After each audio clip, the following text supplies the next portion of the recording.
Good day to have a good day. Brooke's working outside. Oh my goodness, look at that. It's so nice out right now. Look at that sunshine. My goodness. Brooke, you look like you could be in a greeting card for a country music video right now. I love it. I don't That's think my I next, can my do next that. business.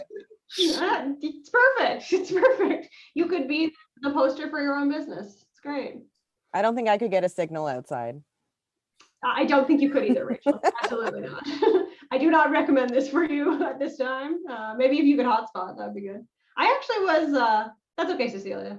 I took the compost out right before this and I thought, oh, maybe I should do this outside today. I was like, oh, it's just a touch too cold still, but it will happen by the end of this. Don't you worry. It's gonna be great. How is everyone doing? Enjoying the lovely weather? Did anyone get to spend some time outside maybe yesterday or anything like that? Yeah, Josh, you got to get outside after we wrapped up. Did you do anything fun? Oh yeah, I went and helped out a bunch of students with mowing lawns and stuff. Nice, nice. Very, very relevant to your business. Always hustling. Exactly. I don't know what's going on with my camera. Sorry about that. That's a bit odd. Some interesting symbols. Yeah.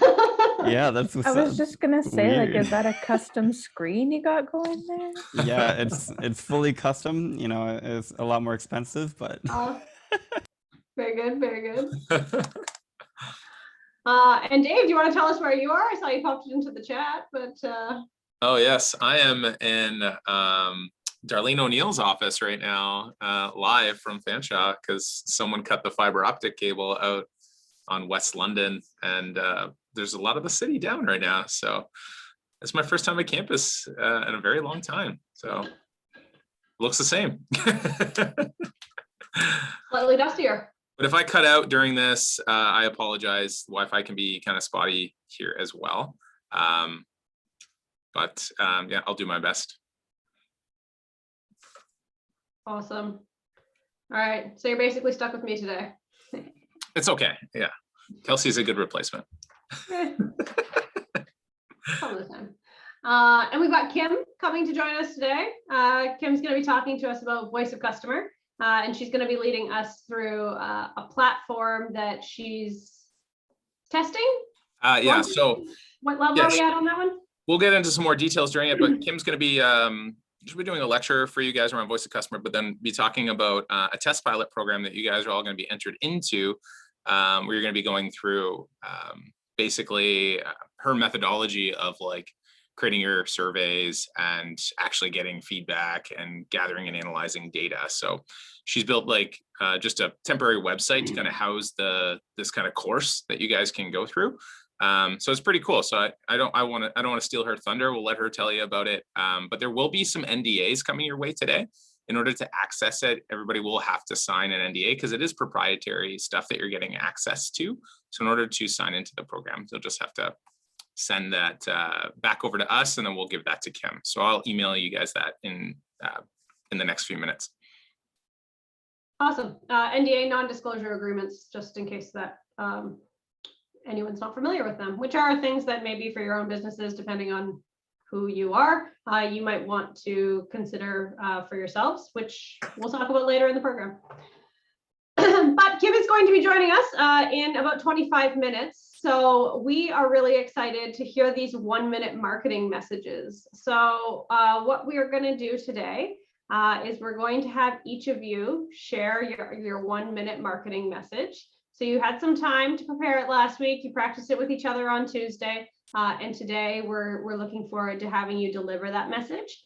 In the interest of time, what we're going to do is we're going to have only one person give feedback to each other, and we'll do this multiple times. So if you have notes and you want to share feedback with someone that you aren't the person to offer feedback for, use the Discord channel. It's a great place to chat with each other privately.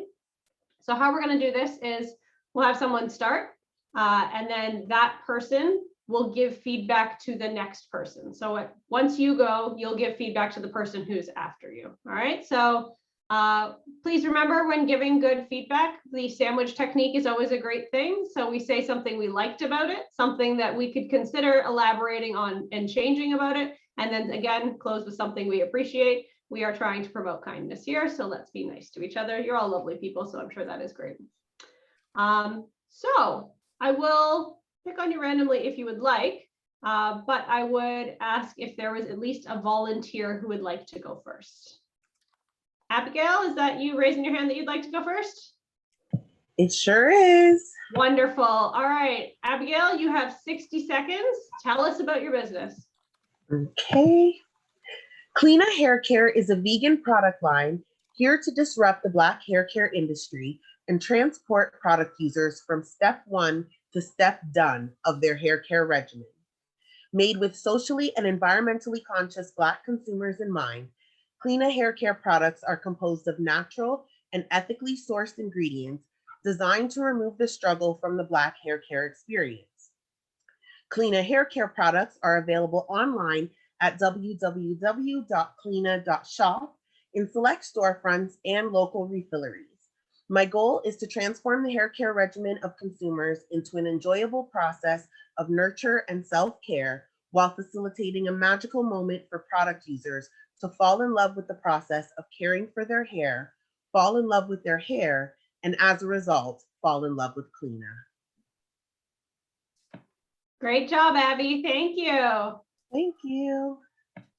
Can I have a volunteer to give Abby some feedback, noting that if you volunteer here, you get to go last? Because you have to be the last person to go because of the way that I'm making this go through. Brittany, thank you for volunteering. Can you give Abby some feedback? Yeah, so it was really good. I feel like you really were very specific about what you do and had some like really great tidbits and just like kind of things that gained like the audience's attention. One thing that I might have missed, but I'm not sure if you mentioned like your sales channels, like where you're planning to distribute the products and how, and like that might not be in your plan yet, or you don't have that yet, but that might be something to add in about like where your products will be available. But besides that, I thought it was really good, and you really were able to capture what you're doing and why. So good job. Thank you, Brittany. I did actually mention the website and storefronts and refilleries. That's where I plan to have my products. Okay, I'm not sure how I missed that, so. It's okay. Thank you. Wonderful. Thank you for the feedback, Brittany. So because Abby will then give feedback next, I will also ask Abby to choose whose pitch she would like to hear next. Ooh, okay. The power. I'd like to hear Josh. Josh, wonderful.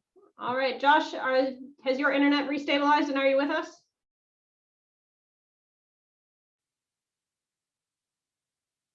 Maybe? Can't hear you yet, buddy. Oh, no.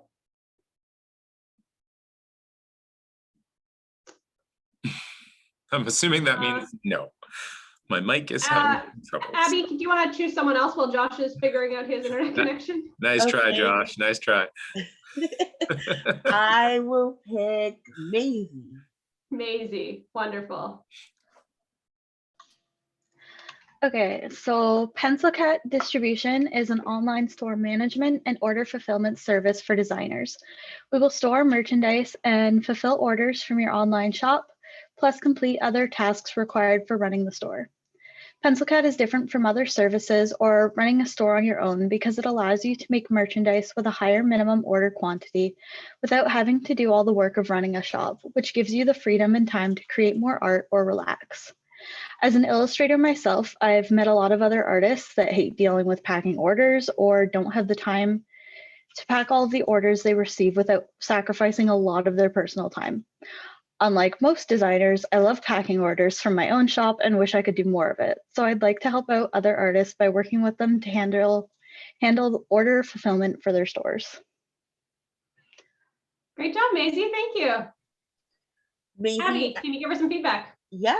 Maisie, I really liked how detailed and thorough your pitch was. You captured a lot of really good points about your business and highlighted them in a really great way. My only sort of critique would maybe be to not be as repetitive sometimes, because you kind of repeat the same sort of messaging a little bit, and it might be more effective to find other things that you want to highlight about your business, because you have a lot of great features to promote. So overall, I think you did a really great job and you highlighted exactly what your business does. Okay, thanks. Thank you, Abby. Great job, Maisie. Would you like to choose the next person? I mean, if I must. Yeah, indeed you must. I'll go with Brooke. Awesome. Sure. Thanks, Maisie. Sorry. Flicker Candle Co. offers customizable hand-poured soy wax candles. Our candles are made with high-quality ingredients and carefully created scents to add ambiance to any space. We work with brands, real estate agents, charities, and other businesses to provide personalized or branded labels to promote their organizations or cause. Customized items often come with a large minimum order, but we want to make our services available to small businesses like us and have eliminated this minimum.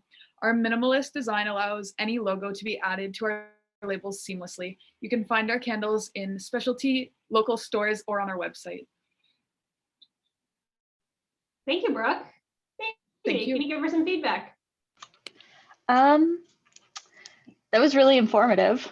So that was really good. Trying to think, I guess some of the words were just like a bit repetitive. Like I feel like it could just be worded a little bit better, but like overall, like it was really great. Like I can't think of anything. I agree with wrong. you on the Yeah. repetitiveness. Yeah, Great but work, yeah, both of you. otherwise, yeah. Good job. Brooke, tell us your website.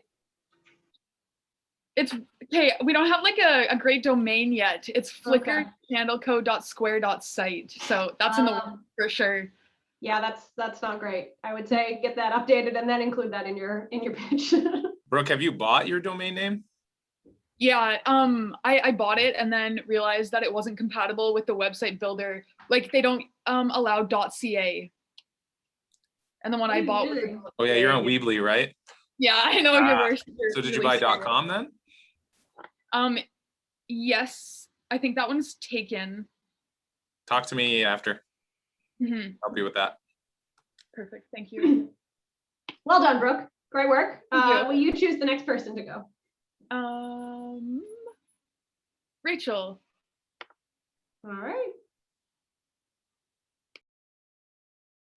I got to turn my mic on. Okay. Can you hear me? You can. Okay. Hi, my name's Rachel, and I'm the founder of Rough Life, a lifestyle brand for dog owners who deserve to spoil themselves as much as they spoil their dogs. We are an online retail shop selling a collection of apparel and home goods with a twist. Dogs are at the center of everything we do, and we offer products specifically for dog-obsessed people who want to elevate their everyday life by accessorizing themselves and their homes with timeless, high-quality items that showcase their love for their dog. We specialize in offering good feelings that are inspired by good dogs. We are also committed to better business practices by prioritizing ethical and sustainable production and giving back to the dog community by helping fund the training and pairing of service dogs with those who deserve dogs the most, veterans and first responders. That was amazing and very engaging. I guess my only suggestion would be maybe some examples of the products you'll carry, like specific examples. But I loved it overall. That's a great idea. Thank you. Rachel, I can tell you've been practicing. It's come a long way. I love it. Yeah, thank you. So some things to take note of, guys, in there. I just trying to take notes of what you say in here. So Rachel covered off her purpose. She covered who she is, what she sells, a bit of her story, definitely nailed who it's for, and talked about how it's going to improve her customers' lives in some way. So those are some key things in there. Great job. But Rachel's also had a head start because she's been working on that for a long time, long before Lead A Ben. long head start, yeah. Great job, Rachel. Thanks. Rachel, whose would you like to hear next? Who do I see here? Tracy. All right. So, hi, I'm Tracy. I have a production company and that specializes in live broadcasting events, helping businesses reach their target market with exceptional images and video.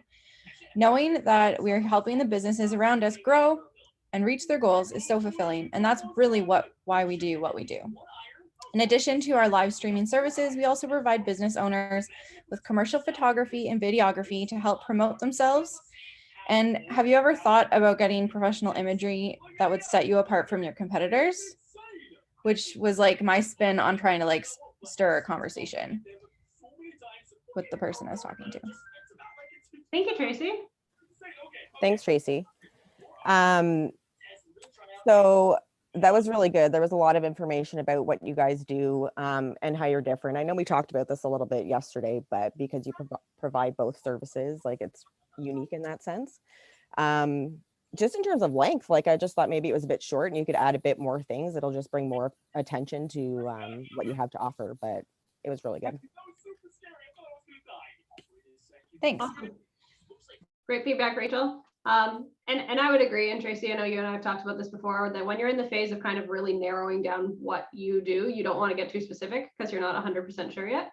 And that's quite all right. So we don't want you to talk about things that you're not confident about, but as you figure that out more, you'll be able to elaborate, and that'll be great. Tracy, whose would you like to hear?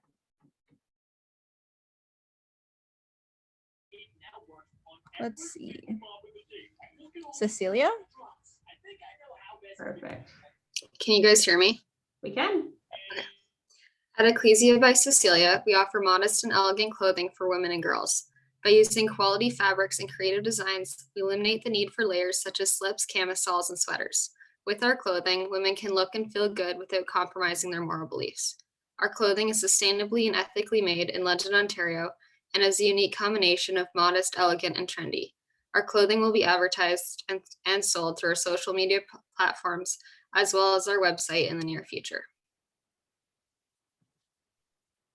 Thanks, Cecilia. That's also come a long way. Sounds good. Tracy, can you give her some feedback?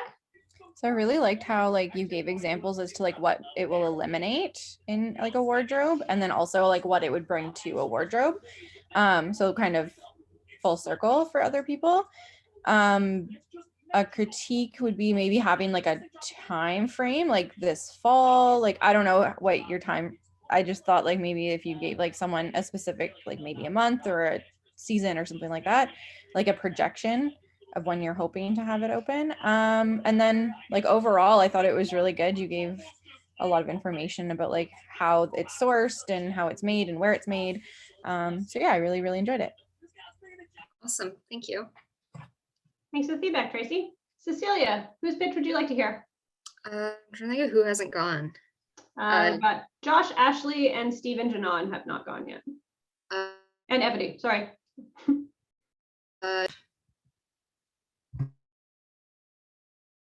Oh, I think you muted yourself there, Cecilia. Who did you choose? Sorry, Josh. All right. Third time's the charm, Josh. Are you with us?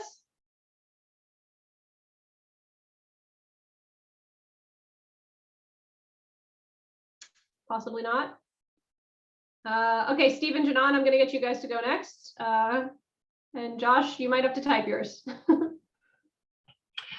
Okay, I will try to do this without any jargon this time. So the updated version.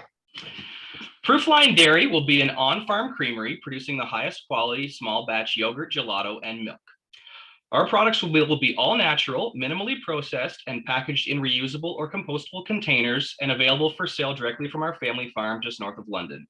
Our farm store will provide unobstructed views of both the inside of our creamery and of our cows on pasture, providing transparent access for our customers to learn how we produce their food and the opportunity to connect with the farmers behind it. The farm store will also sell food and home goods produced by other local families and farms, and will include a milk bar where we will sell our gelato and specialty coffees, allowing us to showcase our products to our customers.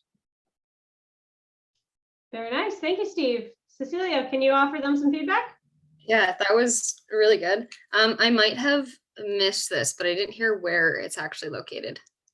Yeah, so I kind of had that slipped in the middle there. I just north of London was kind of what I put, but maybe I need to highlight that a little bit more. So that's good feedback. Yeah, maybe put it like in the beginning or at the end. In the beginning or at the end. I really like though how you used key kind of trendy words like all natural and being transparent about your operations. That's really good too for customers to hear. Awesome, thank you. Good feedback, Cecilia. Thank you. Okay. What do you think? Evity hasn't gone. Evity? All right.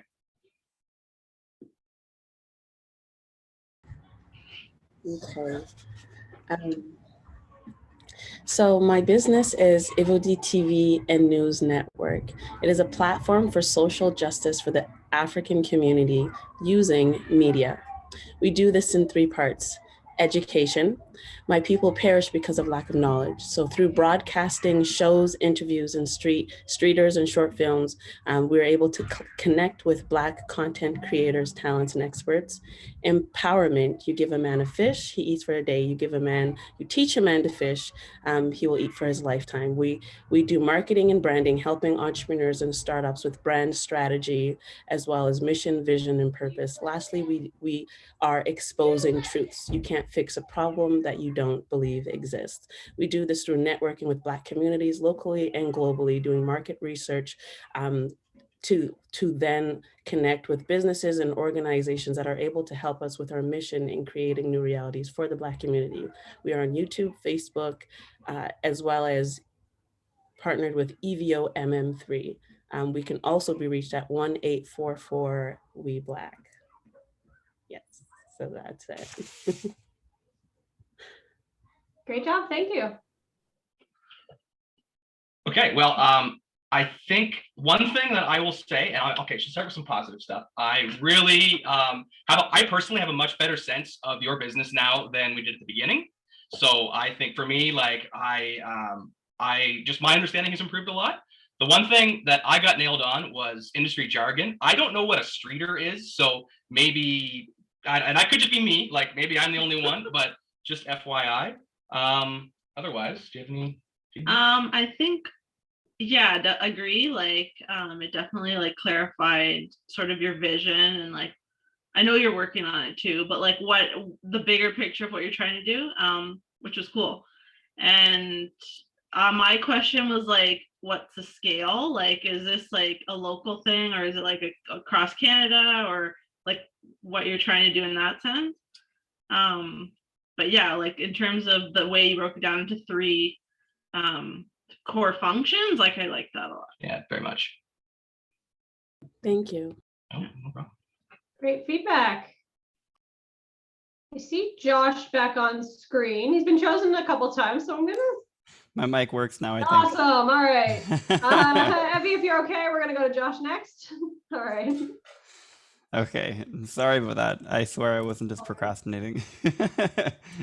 But I have a little blurb here. The only thing that I want to lead with is I'm not too sure about the ending. I kind of have like a different call to action for different settings, so it feels kind of empty. But Nearby Neighbors isn't replacing landscape companies. We're introducing adolescents to their first jobs by providing them an opportunity to serve their neighbors. And we're asking you, their neighbors, to be their stepping stone to the working world. Students that work with us, they develop a sense of pride with their work. They learn to work independently. They gain people skills, organization, self-direction, accountability, all while serving you, their neighbors. In the summer, students will walk to houses in their area with their own lawnmower and weed whacker to take care of their properties. In the winter, they'll bring their own shovels to clear driveways. And we also offer odd jobs for hourly rates to help with any unskilled manual labor that doesn't require heavy machinery. Get started today if you're interested in supporting a student near you. Good work, Josh. Thank you. So I liked how you were able to give me all the information I would need if I wanted to get started within your business. The only thing I'll say is at the beginning, it sounded like I gave you a rebuttal and you were kind of now starting off replying to my rebuttal, because you had said something about, so we're not replacing, landscaping companies, which is a great line to use. I just feel like something more optimistic, something more confident should be at the beginning and then leading into that, but we're not replacing. Because I like that it was just, I didn't refuse your service. You just started off, That's true. started off thinking I was going to refuse it. So yeah, just really everything else was really, all the information was there. There's a lot of clarity in that. Awesome, thank you. I'm gonna add to that, Josh, really quick, that maybe you can, it's okay to replace landscape companies, but you can be not your average landscape company. That's true. So you But can change just that small word, and if you can keep it in that flow, if you like that. yeah, I just found that most of like our strongest customers almost don't even care about the service that we do. They care about the value that they add to the student. You know, they see, you know, an eager like 15-year-old showing up with their lawnmower and weed whacker, and they go, this is exactly why I signed up. You know, so leading off with something like that seems to be effective in conversation, at least, you know, because if we say, you know, we're a student-driven landscape company, their immediate thing is, oh, well, how do I know you're going to do a good job? You know, do you do aeration? How do you train? Like, what is, you know? So it normally throws up some red flags. So I guess that's where my mind was when I just immediately dived into trying to alleviate their throwing up walls. And I think with what Josh just stumbled on, whether he knows it or not, circles back to our features versus benefits conversation, right?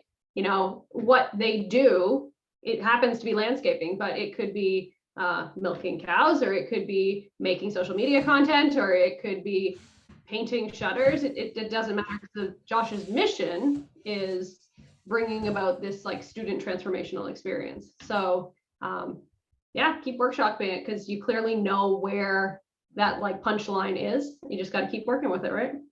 Yeah, awesome. Thank you. I appreciate that. Cool. Ashley, we've got you next. Yay. Okay. I can finally talk again. I'm not so congested. So very pleased. It's going to be a lot better for you guys.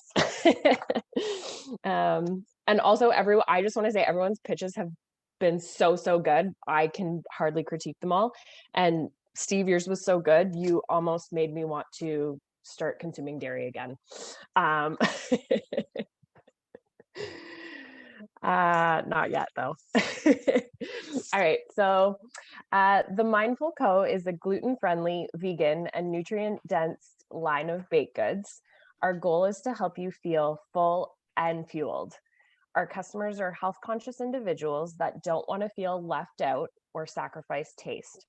Who doesn't love getting together with friends over a yummy treat? My own path to wellness had me spending more time in the kitchen, finding ingredients that I could actually consume. And that's where my love and passion for baking was born. Select products are currently found downtown London at Reimagine Co. on weekends, and monthly pre-orders through our social media channels. We believe at the Mindful Co. that you can have your cake and eat it too.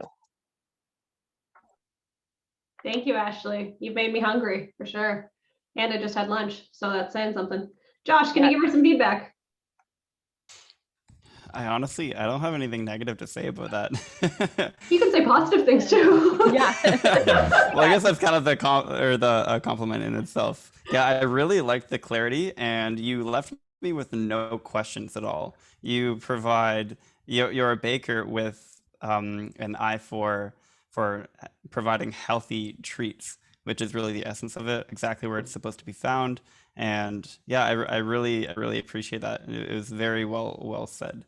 Sorry, I can't provide any criticism or constructive criticism. That's okay. Thank you. Great. Thanks for that feedback, Josh. And I believe Brittany is our last to go. Did anybody not get to go? I think we're good. All right. Brittany, over to you. Reed Supplies Canada is an online store that sells reed making supplies to bassoon and oboe players. Learning to make reeds is a very challenging process, and so when I first started, I faced a ton of barriers trying to figure out what supplies I needed and how to use them. But there's also a lot of financial barriers because supplies are really expensive, and so this really started to hinder my progress on the instrument. In business, they say if you have a quality product, you don't have to offer a discount. And this is true, but what do you do if the price is holding someone back from participating in the life-changing experience that is playing a musical instrument? Reed Supplies Canada wants to help remove the financial barriers of playing double reed instruments and to aid in the learning process and encourage experimentation in one's reed making. To do this, we produce free educational content and have multiple discount programs, including a student discount and price matching, which is unheard of in this industry. Awesome. Great job, Brittany. Thank you. Ashley, can you give Brittany some feedback?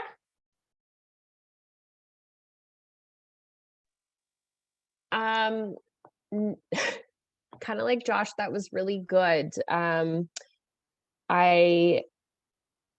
don't know. I think that was very clear what you did, or sorry, what you're doing, and also your journey to where you are now too. I think that that really helps captivate the audience. Yeah. I have no constructive criticism, sorry. All right. Thank you, Ashley, and thank you, Brittany. Thank you, everyone. That was very great. You should all give yourselves and each other a round of applause. Well done.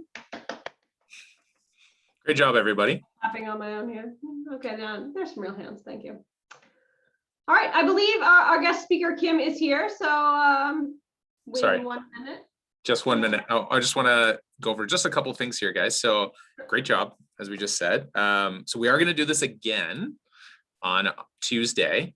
But this, in our next session, we're going to separate you guys into pairs. Please have a written version of this that you can share with each other and provide some feedback. I know, as Cecilia mentioned yesterday, it's a lot easier to, if you can see it written out, to provide some more detailed feedback. And don't be afraid to send your pitches to Kelsey, Jenny, and I as well, if you'd like some more feedback and help you digest it a little bit. Some of the things, I just made some notes during it, things I'm thinking about listening to your pitches is, make sure to try not to repeat yourself. I know that's hard, but it's better when you do see it written out, trying to think through the words that you're going through, and make sure to give yourself time. Don't be afraid to slow down here. We're not in a race. You got to make sure to mention who the product or service you're selling is for. So make sure there's mention of the specific target customer. And you want to highlight the pain points or how you're going to improve their lives in some way, shape, or form. You want to show us how you do what you do with enough detail, but not too much. The idea is that you want to entice people to want to learn more or ask questions. So don't give them too much.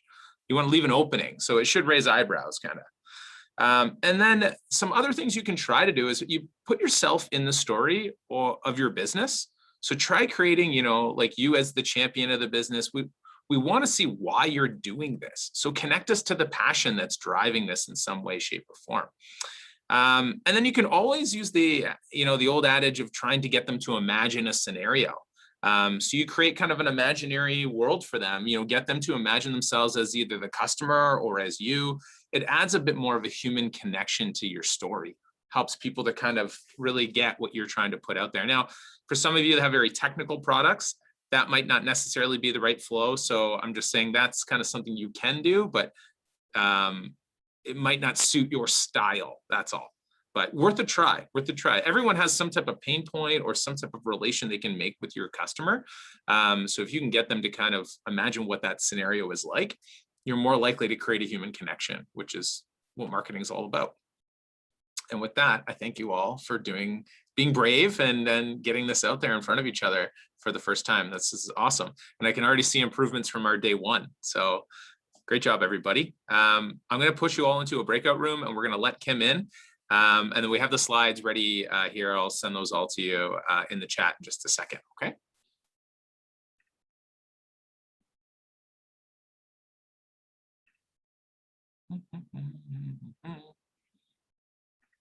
Whoops. Can you do the breakout room, Kelsey? I just can't seem to ever function. You bet I can. Thank you. And I'm going to let Kim in.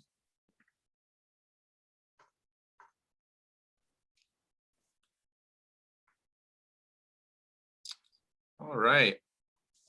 I always take it personally when we get kicked out when I'm talking. That's good because I mean it to be very personal. It's a personal affront to all of you.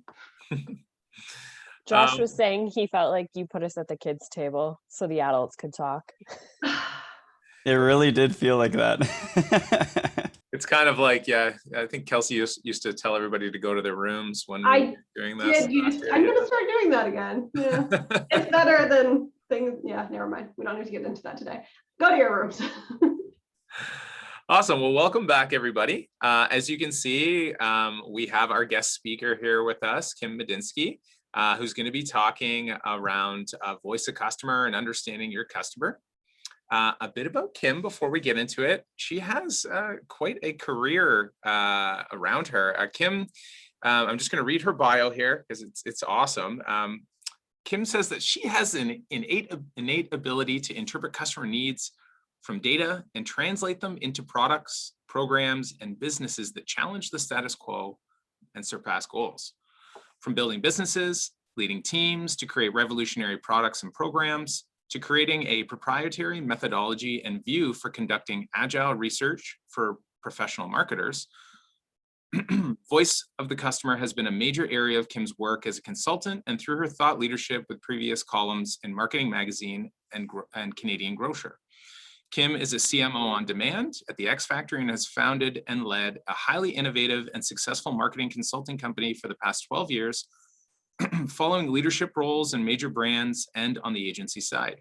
She has led and guided cross-enterprise teams to achieve $14.5 billion net present value across business to business and business to consumer, from startups to Fortune 500 companies. Kim is a judge in the customer experience category for the Canadian Marketing Association Awards, and she has been published in the Canadian Marketing Association Fact Book. Kim's work with teams has been featured in the Globe and Mail Report on Business, and she has spoken at conferences and guest lectured at the Executive Masters in Marketing at the Schulich School of Business in Toronto. Kim is also a member of the marketing faculty at the Lawrence Kinlan School of Business here at Fanshawe College. And we are very excited to have Kim with us because she's going to be, she's also excited because she's going to get a chance to launch her do-it-yourself voice of customer pilot with all of you, our entrepreneurs at Leap Junction. And with that, I thank you for joining us, Kim, and take it away. Oh, well, thank you for the warm introduction, and I'm thrilled to be here. I'm only 29, so that's quite the, well, you know, I can think what I want, right? We're here in a virtual world. If I put up a different picture, you guys might think I'm 29. Anyways, thank you for the warm introduction. I'm excited to be here. Can everyone hear me okay? And all good? Yeah, you're very clear. Okay, thank you. So first of all, I'm excited to see people on the screen. As David mentioned, I do teach at the Kinlan School and I teach marketing. And with the move to the pandemic, I very rarely have seen students. So anyways, it's wonderful to see you folks on here and to see your smiling faces. So thank you. I'm just going to get right into it because you don't need to know more about who I am. I think you know enough now. But I'm excited to be here for two reasons. One, I'm passionate about the customer. And I think for you as entrepreneurs, understanding the customer is actually what is the hidden secret that not just entrepreneurs miss, but later stage companies take kind of their eye off the ball as to who is that customer. So here we are, we've got the screen right here of your customer. You know, your customer is busy, your customer is diverse, your customer is unique, and understanding them is as much an art as it is as a science. I know it's cliche, but it's true. And I think there's often a challenge for entrepreneurs and I guess all business leaders that they think they know the customer and they kind of take, you know, they kind of bring in a filter. And so what I want you to do for the next, 11 weeks? I want you to take your blinders off and assume you don't know your customer. Assume that you maybe don't know all the intricacies of your customer. So that's where we're going to get started here. So you've heard about who I am. I'm not going to spend much more time on that other than my LinkedIn is down here. And I encourage you to find me on LinkedIn and we can definitely connect on LinkedIn, but we will be connected later on in this presentation. So that's my little spiel.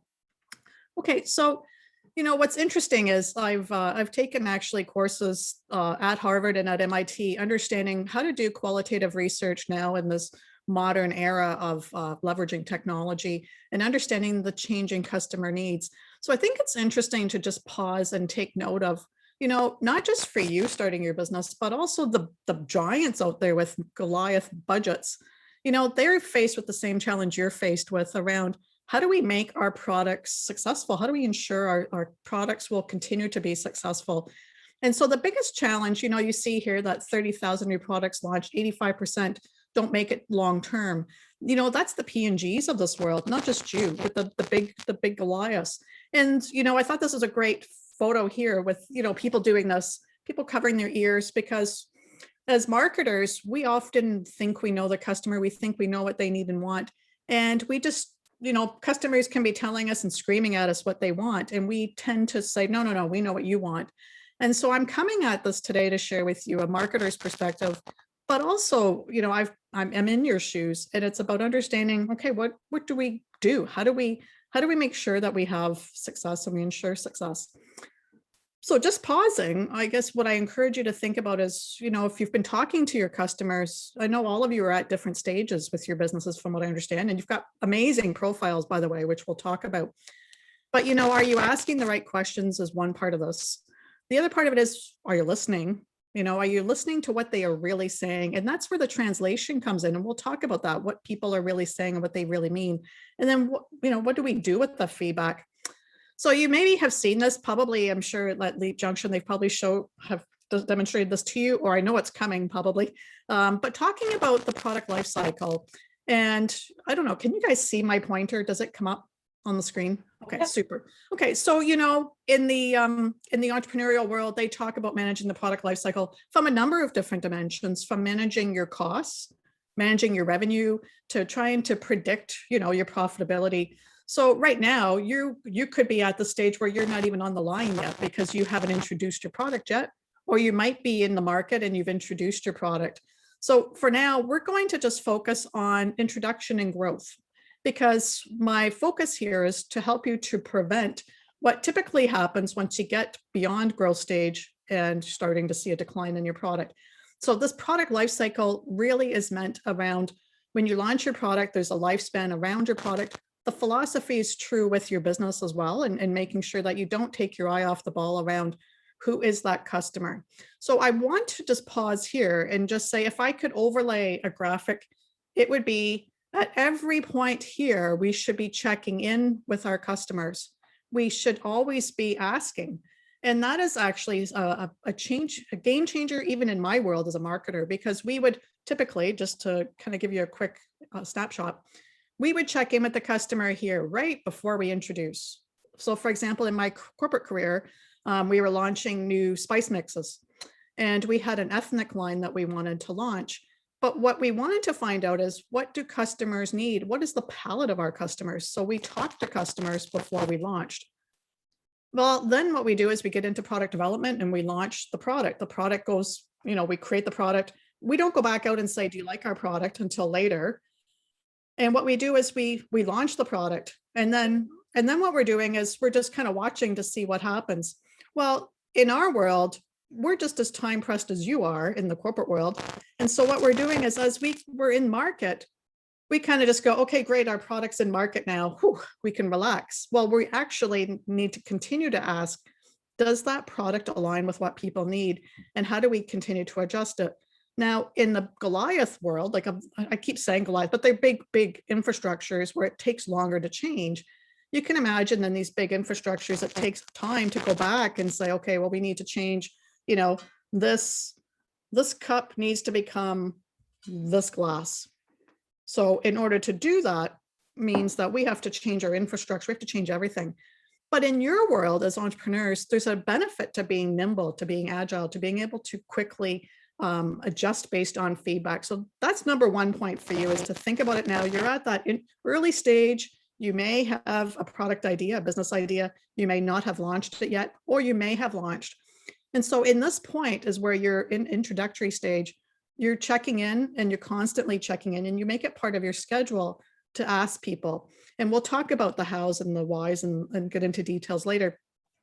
But the goal here is that you're preventing the slope of the curve and the decline of your product life, and also of the product viability and your product sales. So for example, if you're constantly checking in with customers and you've built a relationship with your customers, they're giving you input into your product, that would mean then that you are actually preventing someone in maybe not even just in theory, but in practice, you're preventing someone from swooping in and stealing your customer, number one. And number two, you're keeping that eye on the ball to say, what is it we need to continue to do to advance our growth, right? What is it we can continue to offer? So I just want you to pause there. It's a bit of a busy graphic, but it is the one that we always use as when we talk about, well, no, I don't know why I'm not flipping here.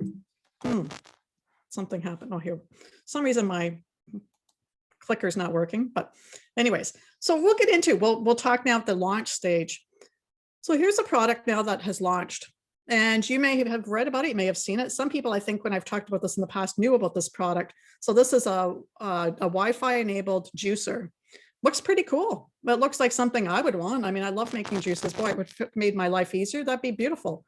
But the problem was it launched at $400 retail. It actually was higher than that. I think it was like $750 originally when it launched. And they raised $120 million in venture capital. Now, this device did not thrive because consumers could not understand what was the difference between this product and just going and buying a blender. Why couldn't I just use a blender or a juice machine? Why would I need to pay for this device? And so that's kind of one part of it is, okay, well, you know, before you even get to this stage where you've created this elaborate device, it would be perfect to check in with customers before that stage to say, you know, what are you using to make juice? Do you need a Wi-Fi enabled juice machine? So you want to ask before you get into all of this. And so the big companies are putting a lot of money into R&D, development of a product, and they're writing that money, that expense off. But in your case, every dollar counts. So what I'm encouraging you to think about is if you've got that product and you're at the early stages, hopefully you're at a stage where you could maybe adapt right now before you go to market. If you're already in market, then you know what, there's still some tricks up my sleeve here of how you can move it forward. Okay, another example would be Google Glass. I'm sure most of you have heard about this. And you know, Google Glass seems like a really cool concept, you know, this wearable computer and, you know, people walking around with the access in their glasses. Now, this particular device didn't do so well because consumers, again, were kind of wondering, well, why would we want this? Why do we want to have this device in our glasses? Now, this would have been 2013, 2015. So in some ways, they were a bit ahead of their time, Google, as usual, right? They were a bit ahead of their time.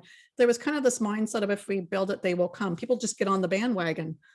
But if you're early in your innovation, it could take a bit to get people to support your product, which means, back to my growth curve, then looking at it means it could take a little bit longer, could take more investment because people need to understand why would they want these glasses. No different than the juice machine. But this one is a bit of a departure because why would, you know, it's a mindset shift for people. So it's the psychology around marketing as well.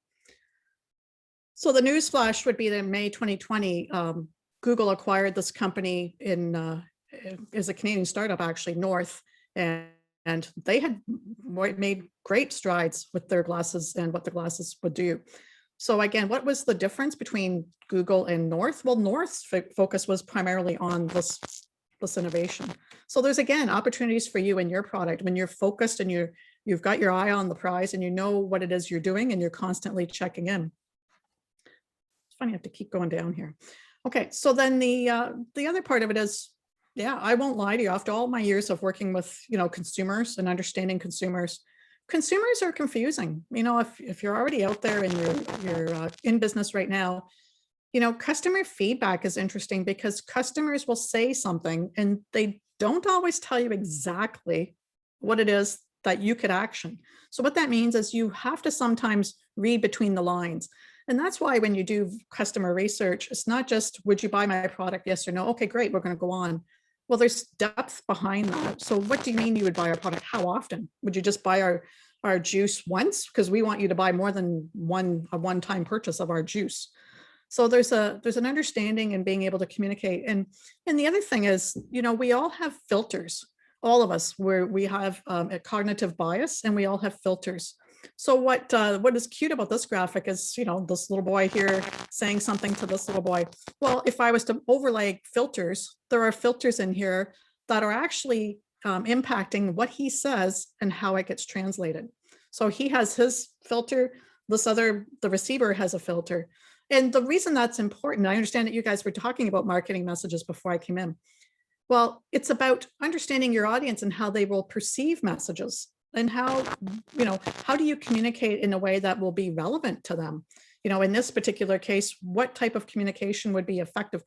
Not just in style. I mean, obviously this is pretty funny, but in terms of the words that are used. And that's where, again, voice of customer research and understanding can help you to eliminate a lot of the guesswork.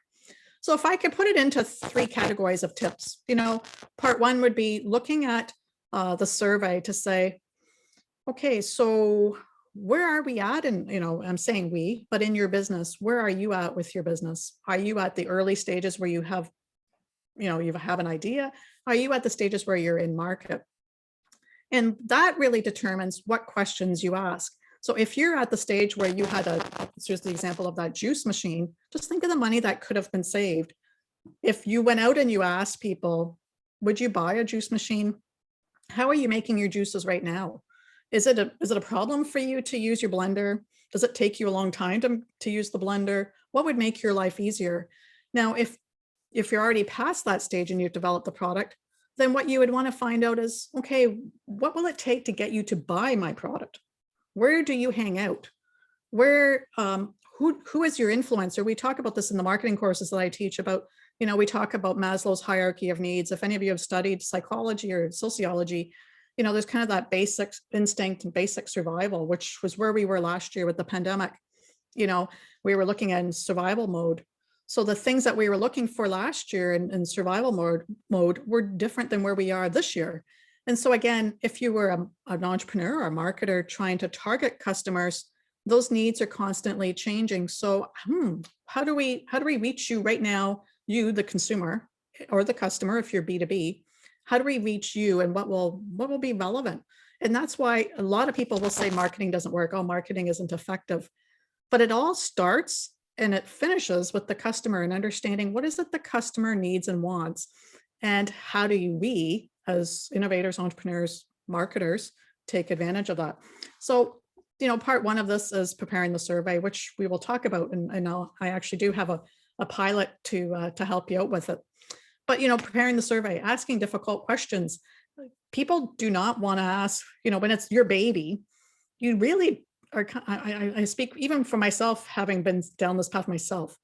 It's hard to say, do you really like this product? Would you buy it? What could be better about this product?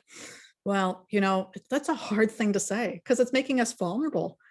But on the other hand, it can save us so much as we get down the path, right? I mean, it could save our own, if we put our house up on a mortgage to buy the next equipment that we need to make our product, or if we've got potential investors, they're going to look for it.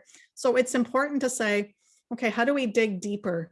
When people say they will buy our product, okay, so dig deeper automatically. So what? How often? When? Where? And then you need to be able to ask questions that are easy to answer. That's something we will talk about as well. Questions that are easy for people to answer. No one wants to complete a long-winded survey. So if you keep it to something like 10 questions or a little bit more with some depth, and important to keep track of the comments as well. Comments are some really, really insightful tips can come through the comment section, which we'll talk about. And then conducting the voice of customer research, we will talk about that. There are ways to leverage your website to ask people. And there's a way to ask the questions. There's a way that doesn't feel like it's invasive, or it's like, oh no, not another survey. The one trick is to say, we're asking because we care, and we will listen, and we will actually share with you what we're going to do about the feedback we collect. But we'll talk about that. And then interpreting feedback, as I said earlier, that's also a magical part, which leads us right into customer translation. You saw my earlier slide, I'm calling myself a customer translator or customer whisperer. And the part about that is about understanding what is it we need to learn about the customer in order to help them. So it means, what is it that they need? Where is it that they are? Who are their influencers? And now in this age of disruption with technology and all these influencers, it's important to understand what is going on here. And we cannot make assumptions. If there's one takeaway out of all of this, we won't be successful if we just make assumptions. one of my things with the pilot I'm doing, I could have easily just thrown it into market. I went, okay, well, we'll see what happens. But then I'm not practicing what I preach, number one, because I want to hear what customers have to say. And you folks are my target customer. And I can't make assumptions about what is important to you without asking you. I need to say, what is it that matters to you? What is it that you need? How much, how much would this be to you? What would you be willing to value it at? So then we get into, customers saying what they might need. They might say that, they're on the run. Look at all of us. We're so busy. We don't really want to take time to make breakfast. And we can read between the lines. They might say they're tech savvy. Here's a solution to that. They might say that they know how to cook, they're tech savvy, and they love keeping up with the latest gadget. Well, does that mean that this device here is what they want? What if what they were really saying is in their feedback that, they just want toast and coffee, they want something on the go, or they want something very healthy and they want it simple, and maybe they don't know how to use their phone. Maybe they're the people that are confused with the converter on the TV screen. So I'm just saying, it's about kind of probing deeper to say, so what does that mean? And so the other key takeaway for you is to say, so what? If there's anything I've encouraged my students at Kinlan, I keep saying, so what? So what? What does that mean? Another example, customers might say, we have a family of 4. We purchase pop. Oh, it's such a pain to take it on picnics and keep it cold. And we also try to eat healthy, but we have that balance. So does the translation mean that they need a way to carry their pop? Does the translation mean they need a way to carry their pop and keep it cold? Does the translation of that mean that they need a way to keep space tight? And is this a marketable solution? This elastic band that keeps your pop cold 24/7 and easy to carry. Well, that would be a solution. And if you went back to the customer and said, does this work for you? So again, it's about not just going out once. And that's what we make a mistake of, even as marketers. We just go out and we ask once, we might check in later on, but it's about, okay, we've listened, we've created this. This is what we interpreted your feedback. This is what we created. Does this solve your problem? And I think you folks probably know the answer to that. So, when you think about best practices, again, if we were to sum this up, it would be, watch the filters. Don't make assumptions that any of us, we can't assume that we know the customer. And also the customer's needs are constantly changing. As I mentioned earlier, Maslow's hierarchy of needs, that base survival. Well, we all go up and down Maslow's hierarchy of needs. When we get to that plateau, we've got our dream career going, our business is thriving. We've got, our other aspects on our goals list accomplished. We're at that self-actualization. So our needs, okay, we're looking for something different, but that can change the next day and we could be needing something very different. So how do we as entrepreneurs continue to keep up with that moving target? Well, the only way is to continue to check in and continue to listen without any bias. And I think that is the hardest part for any of us, is to say, okay, wait a minute, does that really mean that that product that we've been innovating is really what they need, or that service that we thought they needed? How do we segment that? What do we do with it? And the other thing is, we haven't even talked about segmenting groups. Out of doing research, you can figure out who is going to be that primary customer. And we'll talk about personas as you go through the pilot with me. But the persona of who we think it is, I could probably describe what I think an entrepreneur looks like. You guys all look like entrepreneurs, but there's a lot more to that, right? There's a lot more to what makes you tick. What's going to get that customer to part with their money? It's a transaction. It is about money coming in and money going out. So how do we action that? How do we continue to stay on board with that? So if I was to just say, you'll learn more about this, but just in a quick snapshot, survey protocols. Is there any way to do a quick poll with the group just to see how many of them have actually done a survey already with their customers? Is there a way to? I have the other polls set up that you sent me. I didn't know. Can we do anything in the chat? Yeah. Everybody just sent it in the chat. What's the specific question, Kim? Okay, so how many of you have actually done voice of customer or done a survey with your customers already?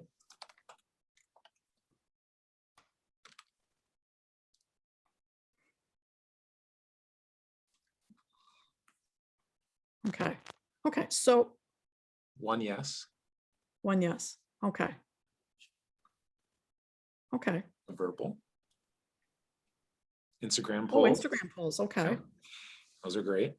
Okay. Okay, good. That's a good snapshot there. So so can I just go back? Those of you who have done it, the couple of you, the 3 of you who have done it already, did you find it gave you some insights that you maybe didn't know about the customer? Did it give you any surprises?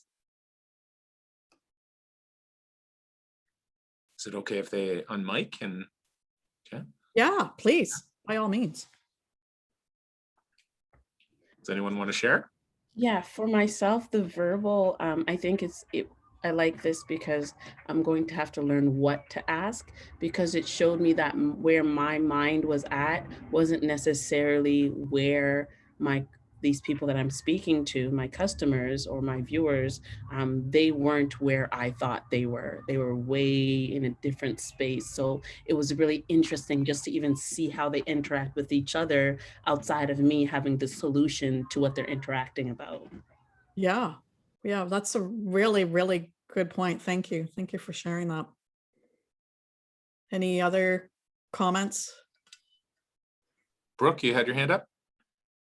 We did the Instagram polls with questions concerning product modifications to our design, and our polls they basically made us stop all of our plans because of the results that we got. They were so surprising, and we also got the results within 24 hours. So it was really helpful for us. Beautiful. That is music to my ears. Thank you. Thank you for sharing, both of you. Thank you for sharing that. Yeah, and they weren't paid to support research. Just want to say that as a disclaimer. But that is one thing that is interesting, that it's just hard. It's just hard to be vulnerable, to put ourselves out there and to say, what do you really think? And there's also the other part of it is, and I even think sometimes with, like, we all follow into this, is that, well, I know what I would buy. I know what my friends would buy, and we make assumptions based on what we think, and we think we know because we might actually fit in that group. We might be by the age or our culture or whatever it is, and we think, oh, well, we represent them. We know exactly what to do, but we don't, because just remember, we are not the ones buying our products. I mean, we can't sustain a business off of one customer, and that's us. So it just doesn't work, right? So we need to be asking. So that's the tip part of this. Do's, always introduce the survey, which we'll get into talking about. This is more of the semantics, explaining how you are conducting the survey, why you are conducting the survey, why is their feedback important to you, and how you plan to actually take action with the feedback. Think of all the surveys you folks have done. I mean, we've all done a lot of surveys in our lifetime so far. And think about it where you just kind of go, oh, not another survey, because it just feels like you give feedback and it goes into the black hole or the abyss, or it just goes and it disappears. And well, where does that feedback go? And so what people want to hear is that you're going to do something about it. So for both of you folks who've done something, who've asked the questions, it would be great that you've gone back and asked and said, or gone back and shared, well, actually, we're listening. Thank you. Thank you for the feedback. Here's what we're going to do. And one last thing would be, like I talked about, yes or no's. Yes or no's are they're great for a very quick snapshot, but always go deeper. And we're going to talk about this. Last year when I did this webinar with the Leap Junction cohort, I just talked to it and we left them to figure it out. Now this time you have the benefit of, you're going to get some training wheels, if you will. I'm actually going to give you some tools to follow and to help you action this. Now, when you're analyzing the feedback, those of you who have done this already, it's important to look for common themes. What is it? What is it that the mass group, like what are the numbers pointing to? Are there some common themes? Are there some surprises that you maybe didn't think about? Or is there some language in there that would actually give you a clue as to how to communicate with them? So identifying the theme and seeing what themes are coming up, what filters are they using as well? They might be telling you you're marketing Google glasses, and they might be saying, no, we don't need that. We're fine with our magnifying glass. Okay, well, if that's what they're using, What does that mean? There's a bridge. You're Google Glass and they have a magnifying glass. There's a disconnect there. But that doesn't mean they won't buy it. It just means that they might not be ready. Just means that it might not be on their radar. It might be something they haven't even thought about, whatever it is you're offering. All right, so I always love with this this poll. This is the first poll. I'd like to know how many of you would buy the famous Apple iRing. So in the polling, there should be is there a yes or no? I think. There we go. I think it's, can you guys see it? Yeah, both questions are up though. Oh, did I not set this up right? That's all right. No worries. So part 1 and part 2 together. Okay. Would you buy the iRing? And assuming you would buy it, why would you buy it?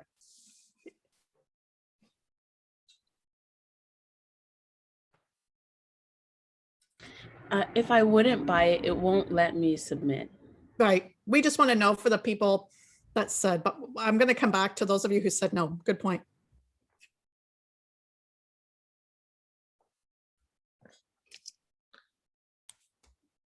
Any other comments to come in?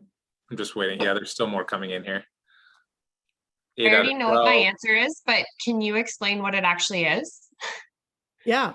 So this is the controversy around it. So there's an assumption that because you're Apple, this is talking more about the brand equity and the line extensions, but because it's Apple, that people just automatically will know, oh, it's Apple, it's an iRing, whatever that is, I want it. Sounds pretty cool, it's Apple. But when you dig deeper and you do the test around, okay, what is this iRing and what does it do? From my understanding, the iRing is actually to help you like with your TV set, and actually it could be an interface to your technology to use as a remote. That's my understanding of it. But when I've done this in the past with people and like yourselves, people are always saying, well, why would I want that? And what would I do? And so this to me is giving us a snapshot. We've got 13%, well, really one individual saying yes. So we've got the people that are saying yes and the people that are saying no. What's getting interesting is that the stats don't quite line up because we've got one yes, 7 no, but we've got all the feedback here. So let's just go into this because this is what we would look at if we were, in theory, Apple. Why people would buy the ring? Well, we've got, first of all, a majority here that do not want the iRing. And so what I would want to know is, did you notice there was a cognitive bias already? I just asked you, would you buy it? And why would you buy it? I never said, for those of you who are not buying it, why wouldn't you buy it? So I'm assuming, I've made the assumption that you are going to buy it. And now why would you buy it? Do you see the difference? Do you see that? So we've already talked about yes, no, kind of a yes, no is okay. It's a starting point, but we need to go both, like we need to be able to cover both scenarios. If people are going to buy it, why, where, what makes them excited about it? And if they won't buy it, we need to understand why not. So that's really around just how we ask the questions and the way that we frame the questions, right? It's around, we've made an assumption that people are going to buy it because it's Apple, and there's a brand equity there. There's cachet with the brand. So we've got a percentage here, big percentage gap, number one. Number two, for the people who are saying, now, why would you buy the iRing? They're talking about, this more compact. Well, the more compact, I just want to hit on, would be if I was marketing this, I would probably say to people, this would give me marketing a message to say, well, look at 38% of my audience say that this ring is more compact. More compact than what? More compact than carrying a converter around with you? More compact than, maybe I have to carry this monitor around with me, this device, this clicker device, if I'm in the classroom. So you can see where it can be a bit misleading in how we interpret the data and what we do with the data. We've also got a tiebreaker between, looks cool and none of the above. So what do we do about the all of the above? I'm brought in my own bias there. All of the above. So looks cool, all of the above. We would need to probably go deeper into that.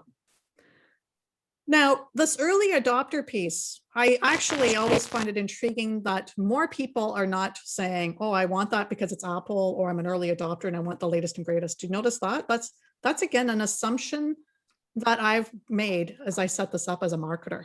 I've set up, my assumptions would be it's Apple. Everybody wants Apple. The assumption is that people will want the latest and greatest gadget. And here we can see it's not about the gadget.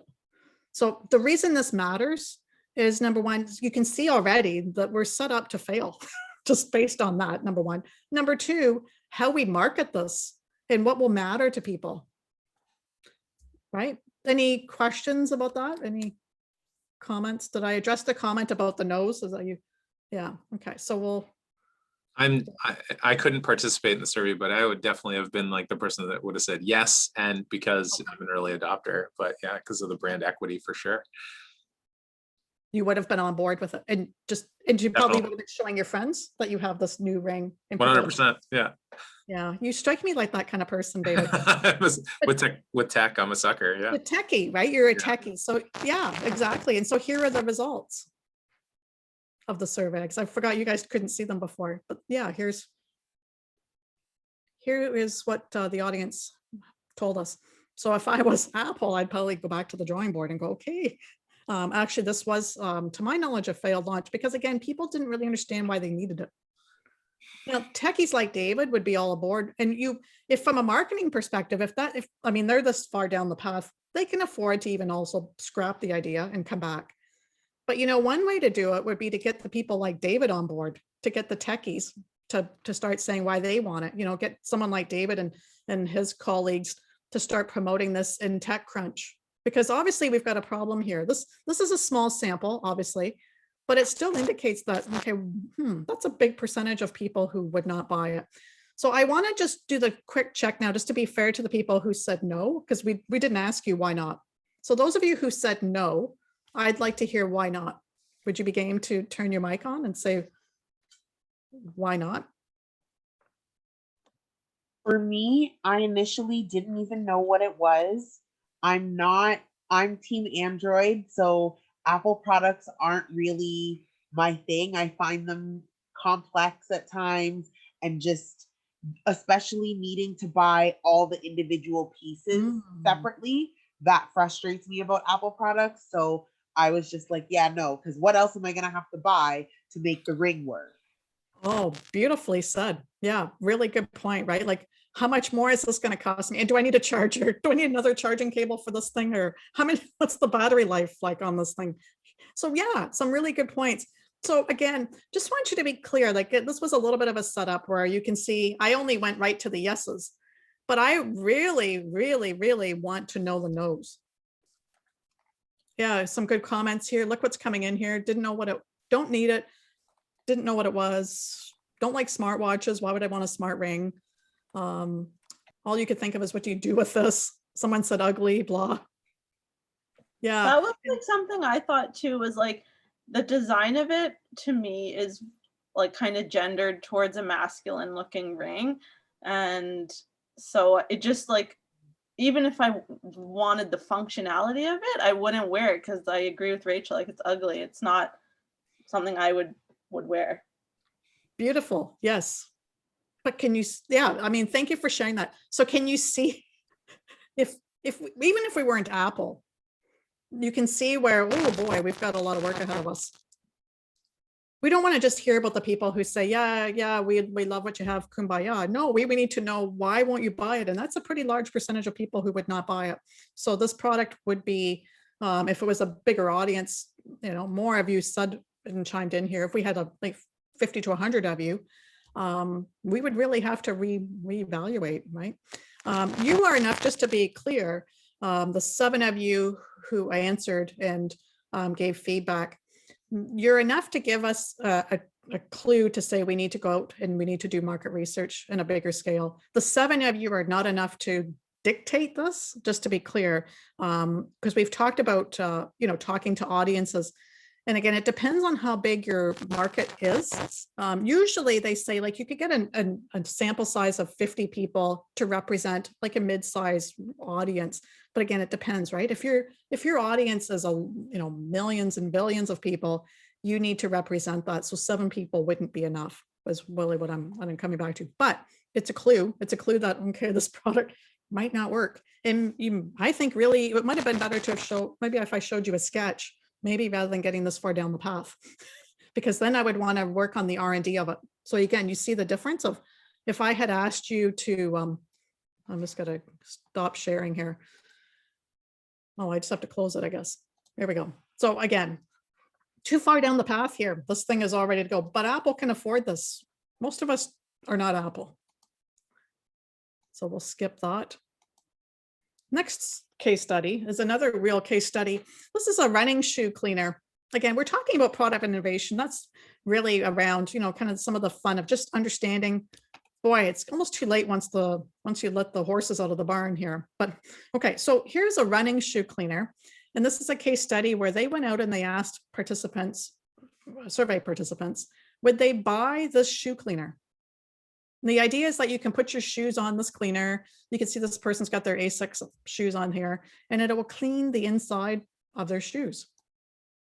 So data is collected, customers give their feedback, and the feedback comes back with customers want you to actually automate this device. They want to know that this device will clean the inside and the outside of your shoes. So you're an entrepreneur. What do you think? Maybe I think, oh, we lost David. I was going to say we have a poll, but maybe we could do it in the chat. Why don't we do it that way? So let's see here. Let me backtrack. We'll just do it in the chat if you folks are game. So here's the thing. I want you to hypothesize for a minute. You're an entrepreneur. You've created this shoe cleaning device. You went out and you asked your market if they would buy this product and also to give feedback on the product. And they have now told you that they want you to have this product so that it automates. So there's some kind of a remote clicker AI intelligence to it. They also want it to clean not only the inside, but the outside of your shoes. So you have some options here. You can address the feedback, which means you go back to the bench and you fix this, or you only add part of the automation, part of what they're asking you for, or you just completely ignore it and say, you know what, we can't do that, but we're going to get this thing out there. What do you think? What would you say? We'll just put the chat up and if you want to just chime into the chat, those are the 3 scenarios. What would come to mind for you as an entrepreneur?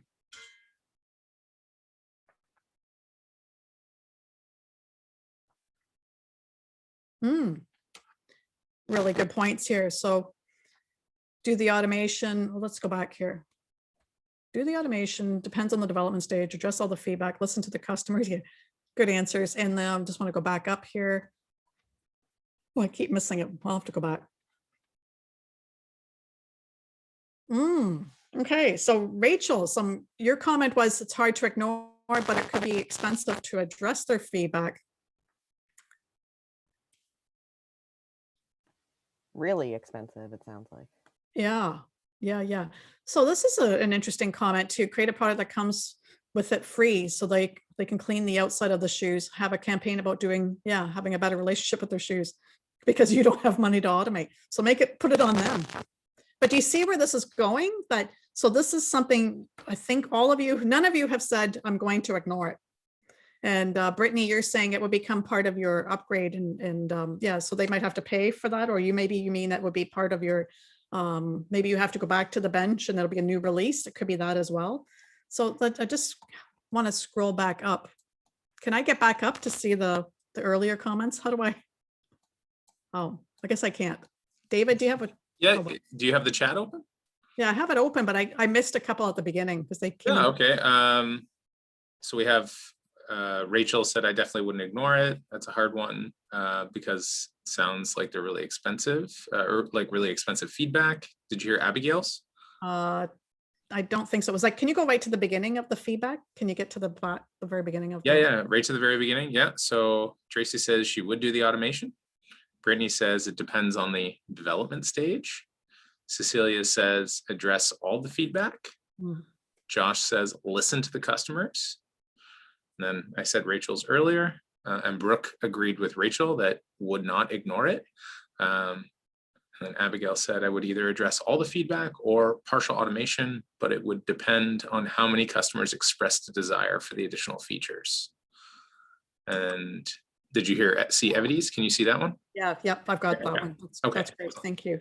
You're Thank welcome. you. And thank you for casting your vote here and your feedback, because again, as entrepreneurs, and maybe even as, you know, in the big companies, we can say, oh, they don't know what they need. Do they really need it to clean on the outside of their shoes? We know best. And I can tell you, I've lived it. I've lived it in corporate world where we'll say, yeah, we'll get around that. We'll just launch this as is. And then we wonder when it doesn't work. We wonder why we don't get the uptake. We wonder why people maybe don't get on board with it. Now, I thought some of the comments earlier about, well, we can, you know, educate people on how they can clean it themselves and maybe give them a free cleaner. That's a great workaround. I love the way you guys are thinking already that, okay, what is it we can do that's a workaround? But it's important to say that we're listening, you know, because if we don't, then I think we can pretty much predict. That's why there are so many great products that we think are cool that don't actually last in market, because we're not enough, just the handful of us that think the product's cool, not enough people are there to support it to give it enough traction. So the update on the case study, what they ended up doing is they did put an AI enabled controlling device. It's connected to Wi-Fi. The tablet, the iPhone can control this device. So you don't have to walk up and clean it, touch it with your stinky shoes on there. So the customers were happy, saying, okay, that the feedback was addressed, right? That they were heard. And so that's what I want you to take away from this is, you know, constantly having a dialogue. And the fact that some of you are already doing it in Instagram, you know, ask some of the tough questions that are tough for you, not tough for them, tough for you. And to say, okay, go back to them and say, we are listening. Here's what we're doing. Because it's important that they feel like they're being heard and that actions are being taken. And that is, again, a common misstep in a lot of the big organizations. And that's where some of these disruptors, I have a mixture of brands here on the screen.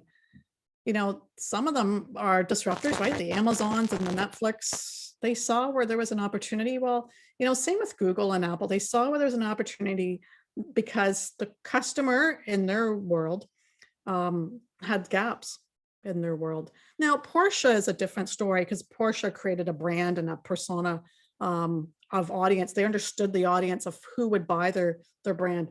Now that's obviously changing because I believe Porsche is built on a Volkswagen platform. Is that right? So that's a bit different now. But when they started out, it was kind of like the Lamborghinis and the Ferraris and those folks.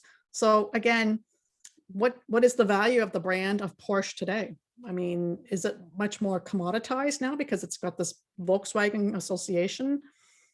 You know, that's that would be a brand study, and that would be another reason we'd want to go back out. We're Porsche, we've been around for 50 years or however long we've been in business. We need to go back out and ask people, what do you think of our brand? So you can see where I'm going with this. Rather than us sitting here in a vacuum saying, here's what we think, here's what we know, okay, let's go. It's, why don't we ask? Why don't we ask, what do people think of our brand? What do people think of our logo? I've worked agency side, and I just want to point out, one of the biggest pet peeves for agency people is that they come up with a clever logo, and the logo is actually based on, you know, evidence from talking to customers. And we will have a marketing leader, just to give you some insight on bias. We will have a marketing leader who will say that they went home the night before and they showed the logo to their partner, and their partner is not even the target customer. So the partner said, oh, I don't like that logo. It doesn't make sense to me. I don't understand it. But their target audience was a 25-year-old female. And yet the marketer took it home and showed a 65-year-old female. Completely different perspective.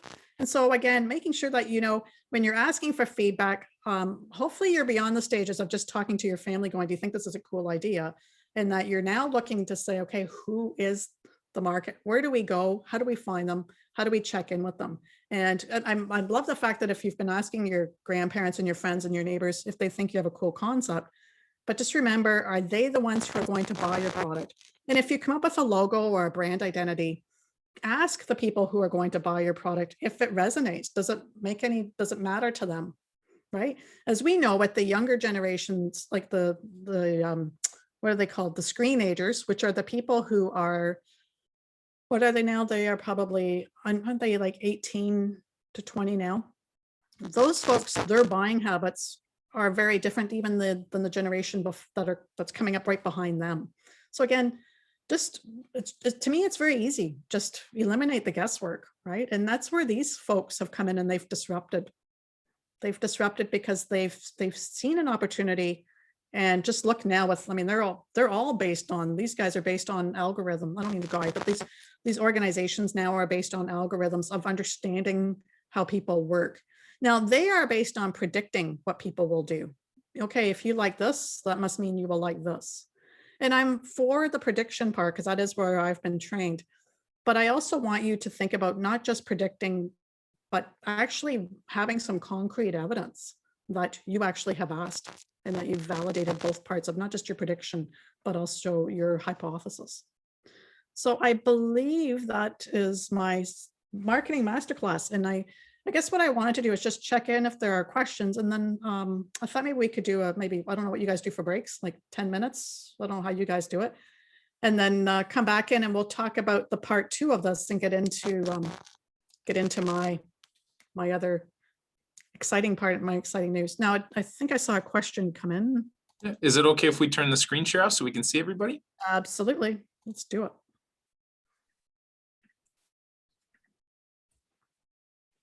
Alrighty. Go ahead, You have a Ebony. question? Yes, so I wrote it down. So what if you are a needs-based business, meaning that you're not selling a product for the want of people, but you are, your business is about a movement and objectives and goals. And so like for an example, like anyways, let me just read it and then I'll explain it later. So like people will come to me and want to advertise their business, but their brand, they don't understand that your branding is not on par with what we can be advertising, because then we are then advertising low quality products and businesses who aren't at the level to actually operate. Or we talk about things that people don't want to talk about because it is taboo or something like that. And people are uncomfortable talking about it. Another thing is that we educate. So a lot of what we're going to be exposing are things that people don't normally learn about or know about. But the thing we can guarantee is that growth aspect, that safe space, that healing space. So how do you balance the fact that, but you need this to reach that goal, but that's not what they want. And that's hence why a lot of our competition is doing something slightly different than what we're doing, but it's definitely disrupting a disruptive business and service. Good questions. And it sounds really cool what you're doing. So what I'm thinking would be, like, just right off the top of my head would be, you need to get a group of followers and ambassadors for what you're doing and get them to be part of your movement. So in order to do that means understanding what makes your followers tick. So those people that are already supporting what you're doing and who can see the difference of, okay, what's the difference of a good brand, and having that same support and your shared perspective. So you need to look for that first, get those folks on board to become your allies, right? Your ambassadors.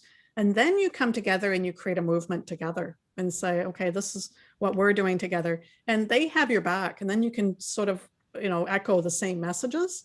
And then that becomes part of how do we start to build a network, like a social movement, it sounds like. Yeah, that's what I would suggest, just without getting deeper into your business, for sure. That's where I would start. And so that would mean starting with understanding, how do you get those people who are you want the ones who are going to be equally as disruptive as you and who are influencers. So you're in a slightly different position than somebody who's targeting a decision maker, because the decision maker is the person who's the transaction person, right? The person giving money in a consumer products world. But if yours is about social change, then it's about how do you get those influencers? Who are the influencers? So do your research on who are the influencers, and figure out what makes them tick. And so have some baseline assumptions and then ask them what would it take for them to be part of this movement, right? And to, I guess, offer something in return for them to be part of it. Now, they may be the ones who can come on board right away, or maybe they're the ones who will know the people that will connect you to the people. So you've hit on some good points, which I will talk about in my modules, the difference between a decision maker and an influencer. Both very, very distinct, both play a role for sure. Thank you. Oh, you're very welcome. All righty, so let's go look at the We questions. have a question in the chat here.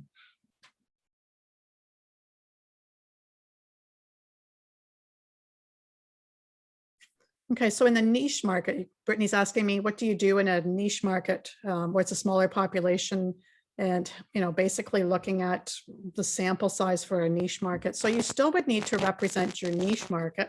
In fact, you actually have it easier than the people who have a larger audience, because if it's a niche audience, that means you would scope out what does the niche look like, and then again, where do you go and find some representation around that niche audience? Same kind of scenario. But it's actually much more of a focused market.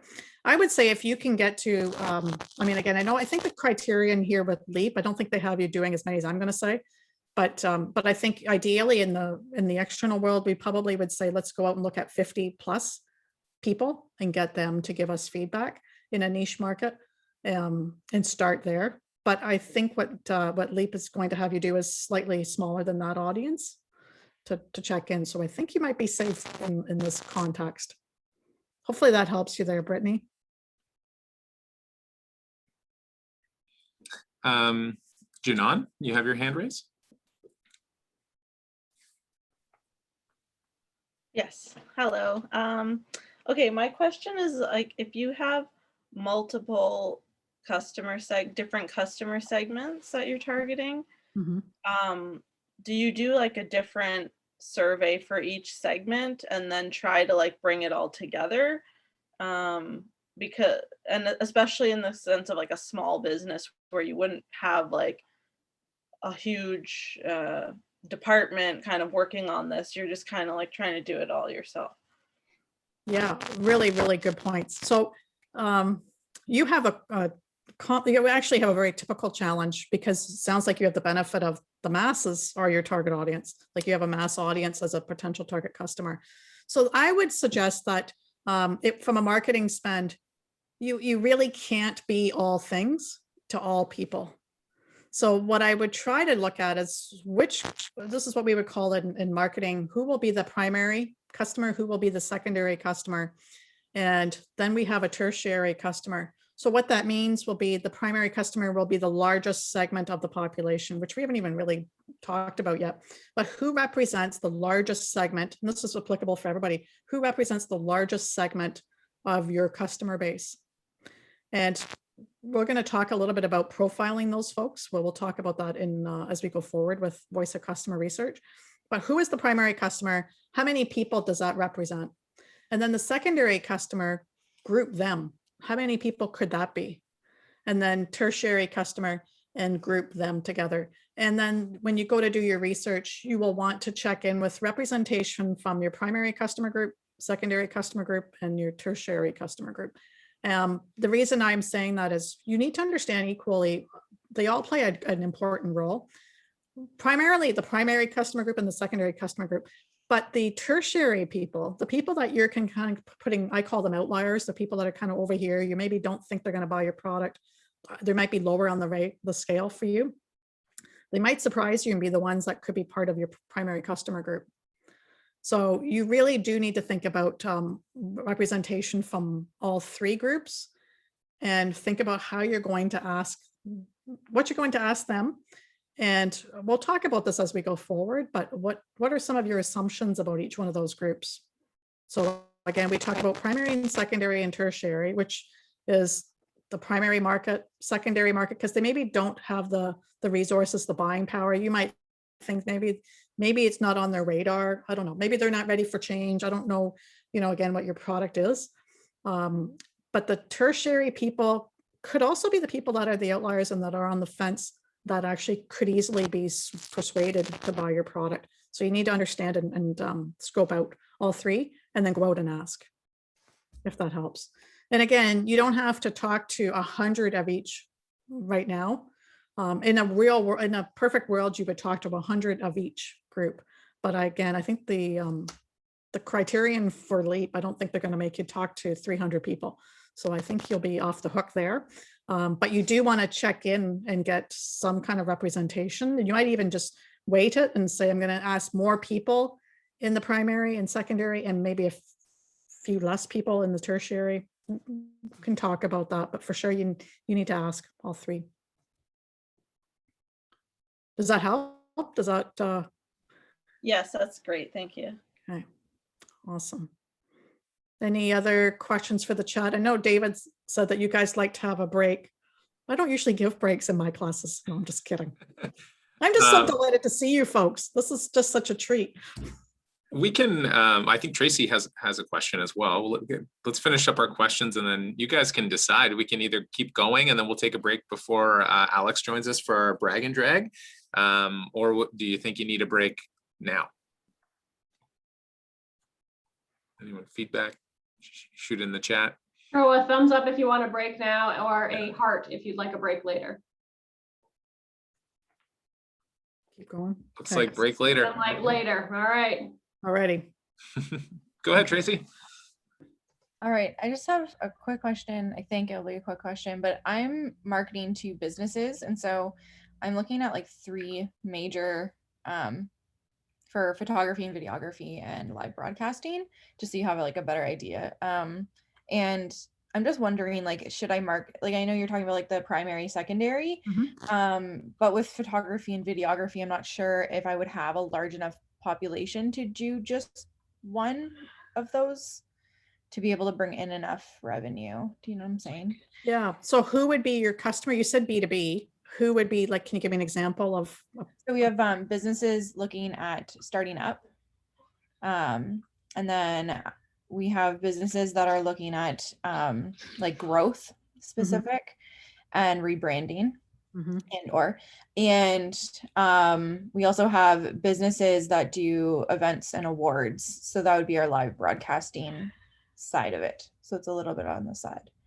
Okay. So then I guess what I would look at is, you almost mentioned, I think, 3 different groups of businesses. So I would look for representation from each one of those 3 groups and understand where they are, what's their headspace. So B2B is actually, I've worked a lot in B2B. It's very similar to a consumer group. It's, again, it's still a person who's making that purchase decision, right? It's whether it's a purchasing person or an entrepreneur. So you still need to understand what makes them tick. What are they looking for? You know, obviously it's price, quality, whatever. But you would need to go to those 3 segments that you just mentioned. So the 3 different types of customer groups are the ones that you should start with and talk to them. And that might actually uncover, again, some new groups that you maybe might surprise you as well. Okay, perfect. Thank you so much. Oh, you're very welcome. One of the big things that I think I really want you to think about is, you know, it isn't just, okay, we go out and we're done and when we know, because what you're going to find, and I guarantee this, that there will be some surprises that will come up, and good surprises that you might say, well, that's kind of cool. I never even thought of that. Never thought that my grandmother might be the one who wants the juicer with has built-in AI. I mean, I know it's extreme, but I'm just saying it's something that you maybe didn't think about. And I guess that's the part of all of this, is it's almost like peeling back an onion and just keep getting more and more and kind of going, okay, that's interesting. And so bringing your curiosity to this is what makes it really fun.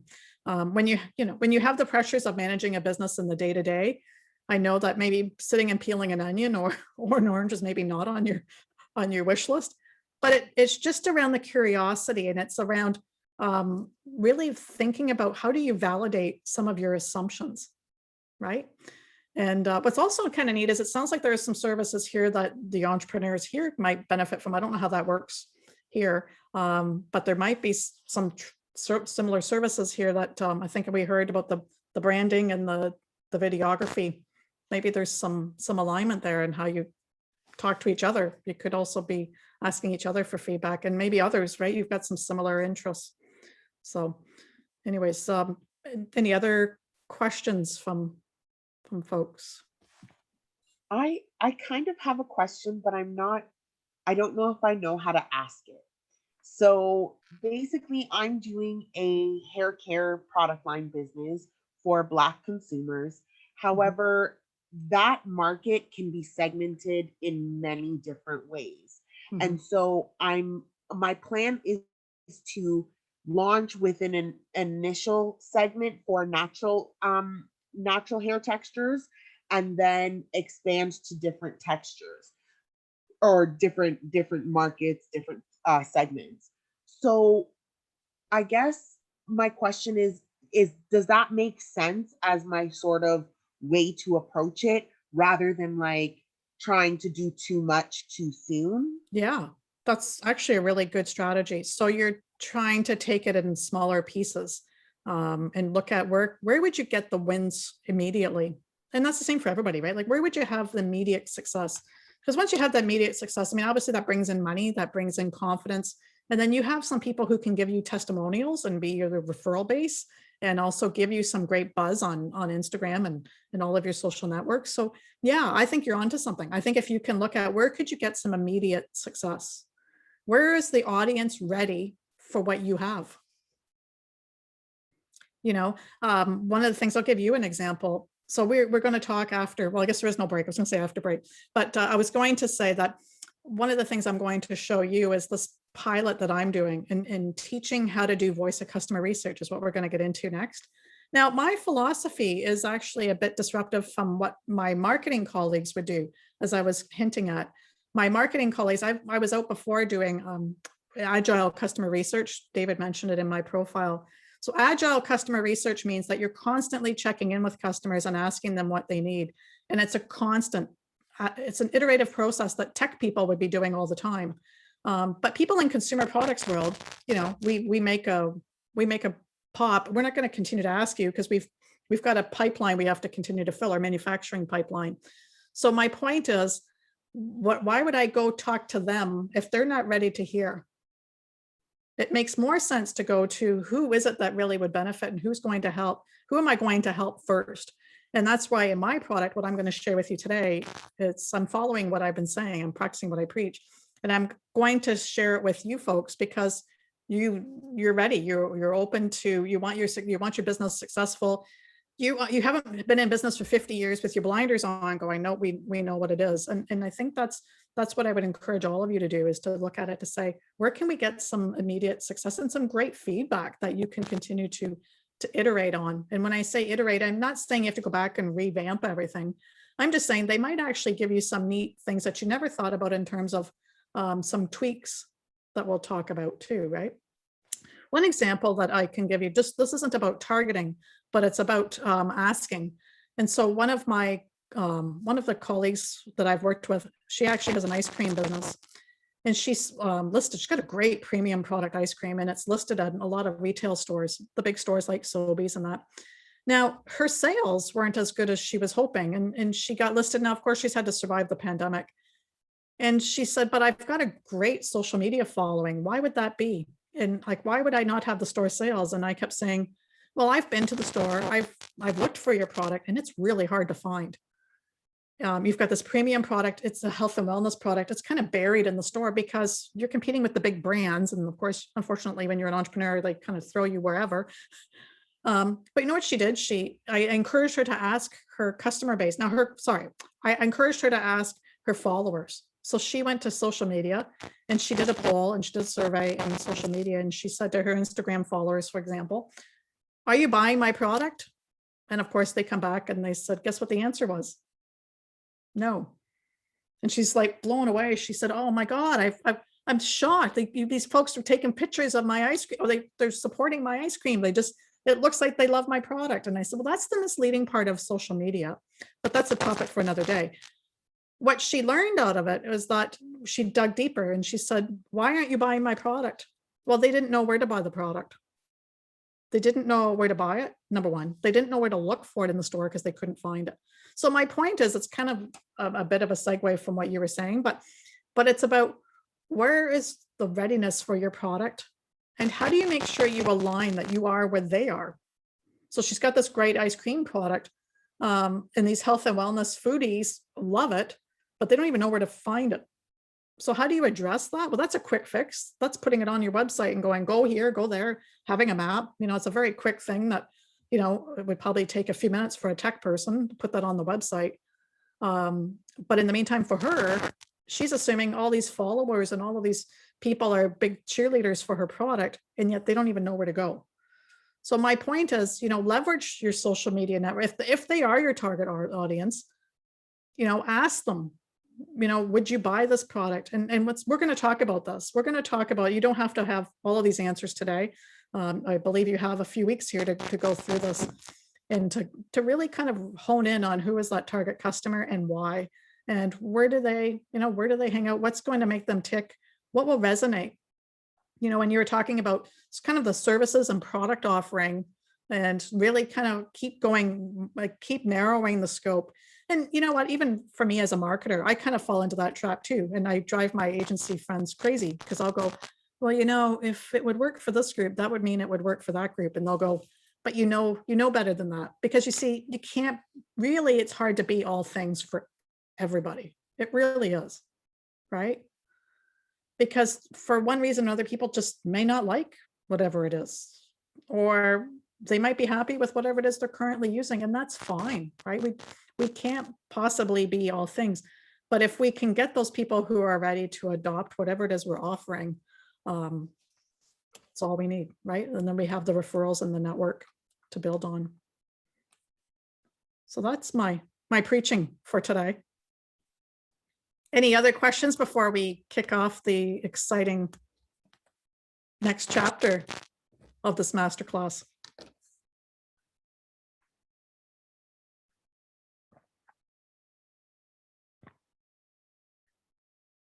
Looks like no more questions, Kim. We're ready to forge ahead.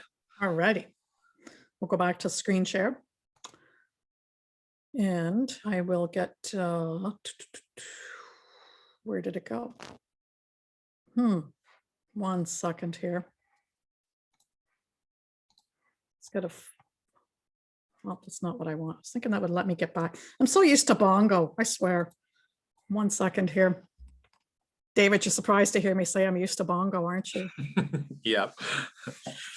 Yeah, it's not letting me back in. I've got the yeah, just close this current screen share and then hit the instead of new share, do share screen. Yeah. I know I had the folder open, the website open to show you guys, but now it's disappeared. 1 second here.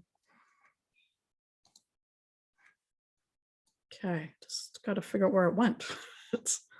Here I tried to minimize all my tabs that were open, and so I'm going to just depart from my presentation and go right into this. So David, did they know about this, or am I? I've just given them a little bit of a preface that they were going to be getting access to this proprietary kind of masterclass or course that you're going to let them all experiment with. And I told them that you're an entrepreneur too, and this is an experiment for you. So this is a test pilot program. So that's basically where we left it. Awesome. Well, thank you. And I have to say, I'm thrilled to be here with you guys doing this pilot. I'm in your shoes. So we're in this together. So what you've been asking me, now I'm asking you. But in all seriousness, this I just want to give you some background here. So I am a senior marketer. I've worked in corporate world. I've worked in agency side, and I've been hanging out with a lot of the entrepreneurs, and a lot of entrepreneurs have been saying exactly what you're asking me. How do we do what you do? Because we can't afford a consultant. So can you teach us how to do what you do? And so can you teach us how to do it? And can you make it available in the middle of the night so that we don't have to call you in the middle of the night? And so this was all the feedback I kept getting from entrepreneurs. I was talking about something completely different, and entrepreneurs kept saying, this is a perfect example. Entrepreneurs kept saying, well, wait a minute. We're not even doing what you're asking us over here. We need your help with this other thing. Can you teach us how to do it? And can you make like an interactive, this is what they told me in their feedback. We want an interactive product. So an interactive book is what they kept telling me. Even the techies kept telling me this, that they wanted something like an interactive book. But the more that I peeled away the onion, the more I started to realize and hear that they wanted me to teach them how to do voice of customer research. So since I did the webinar last year with Leap Junction, since that time, I've been working on iterations of a program that I'm going to launch to entrepreneurs. But I have a whole host of questions. And guess who you are? You're entrepreneurs. So I'm looking at this to say, well, how do we help each other? Because I would love to see that this program helps you. And along the way, as we do this together, that you're giving me feedback as to what works and doesn't work for you as an entrepreneur. You're getting free access to something that, if you're to put a price tag on it, you're really getting access to my consulting time. And we'll talk about what you're going to get. But you're also getting access to this new product that is not like anything out there. So hoping that we can, again, make this a win-win for all of us. So if you go to, again, I guess, how do we do this then? So they have the presentation and the link. Is that right, David? Or I haven't sent them the link to it yet. I figured you just walk them through it, and then you can just put that in the chat if you want right now. Chat then. Yep. 1 second here. Just put that. Okay, so if you want to call up this website, we can go through it together. So you are getting exclusive access to the new and premier voice of customer, do it yourself. I'm calling it a kit. But again, I have wording questions for you, because is it a kit? Is it a course? What resonates for you? So there's kind of this piece about what you've been asking me is actually exactly where I'm at. And I could sit in my, at my table and go, okay, I think I know exactly what entrepreneurs want, but I don't, because I need to ask you, what's the language you would use? So this is where I think there's a give and take, and I'm excited to be here. So if you go to this website address, you will want to, I just got to move these photos here. Okay, so you will want to go right in, and this will take you to the homepage. Talks about do it yourself, customer translation for success. There's a little bit about me, you know enough now about me, but it's there. And the contact me. As I said, please join me on LinkedIn. And, again, maybe we can share stories on LinkedIn, success stories as we go. And then, okay, so this is the do it yourself, get started, click on that link. And it'll take you to a sign up screen. This is basically where you will join. I'm already there, but you will join. And then basically with just joining, it's pretty easy. It's free. And you go right in. And from here now, this is all content. So just want to give you some background, because again, you want to hear that I'm living it. So this is what came from the feedback that entrepreneurs have been saying to me over and over and over, that they want access to me in the middle of the night, where they have a problem and what do they do when they have this problem. So this website was originally going to be a book. It was originally going to be an interactive PDF. Then it was going to be, there are multiple iterations of this. But as I started to peel back the content that people needed, it became more than a book. So right now I'm calling this a do-it-yourself kit, but I'm looking to your input as to whether this is a kit, a course, a program. And so some of this language is still to be fine-tuned. And but for your benefit, if you go right in, there are modules. And so quickly here, it talks about the overview for the kit. There's a welcome screen for this kit again. Again, I'm not used to not having exact wording, so bear with me here, because that's what I'm hoping to get by the end. But if you go into the welcome screen, and I'm just going to walk you through the modules. So here's the introduction to voice of customer research. So I do have videos in here that I've recorded, and I've done them like a TED Talk video. So they're there with a black background, like a TED Talk. And so, things like, I'd like to know, how do you like these videos? This video is an introduction to voice of customer research. You can play it in the middle of the night if you want. And, you can log in and hear, okay, what is voice of customer research? When do we need it? Then you can go into the next part is about obviously the confidentiality around this and what we are doing together, because this is proprietary. So I do address that. That is important to me. But then now we get into the parts that are about you. So now we go into privacy and confidentiality. So as you go through the modules, just as a quick highlight. Uh-oh. Is that me? Watch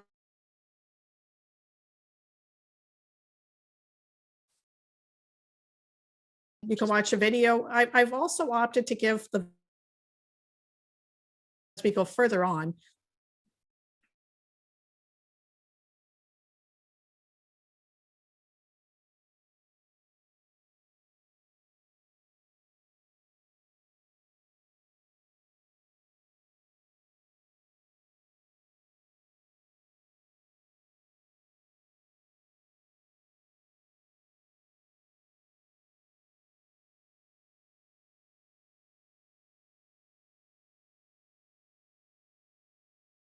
okay, so here we go. First module is about how to prepare a survey, what to look for. So again, you go into the module. I'm doing it this way. You would just keep clicking as you go. I have a video overview. Then you get into step 1. Here are the goals, setting your goals. And it talks about what to look for. It also talks about setting a persona profile, which I hinted at before. So I'm walking you through the steps that I would take if I was doing it. And so what you're going to do is go through this as we move forward and go through each of the modules. And so again, here's the content. I'm just going to scroll up. You know, completing a persona profile. I've got worksheets in there that you can see, download and follow. And so it's important to look at who is the customer before research, who is it actually once you've done the research, and compare notes. So that's part of that module. I'm just going to finish off. Just again, I just want to give you a little taste of what's in here. And so you just keep working through, okay, outlining the questions.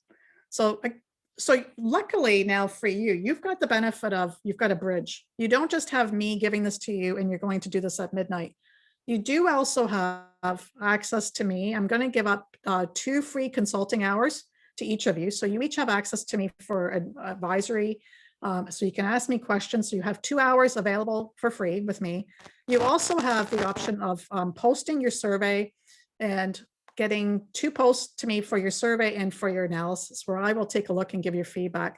So again, back to me being in the entrepreneur's shoes, I'm trying to bridge. How do I give people what they need? I've also had a lot of my network telling me I need to provide advisory to people. So I'm also, again, testing the theory to say, okay, here's all that you need.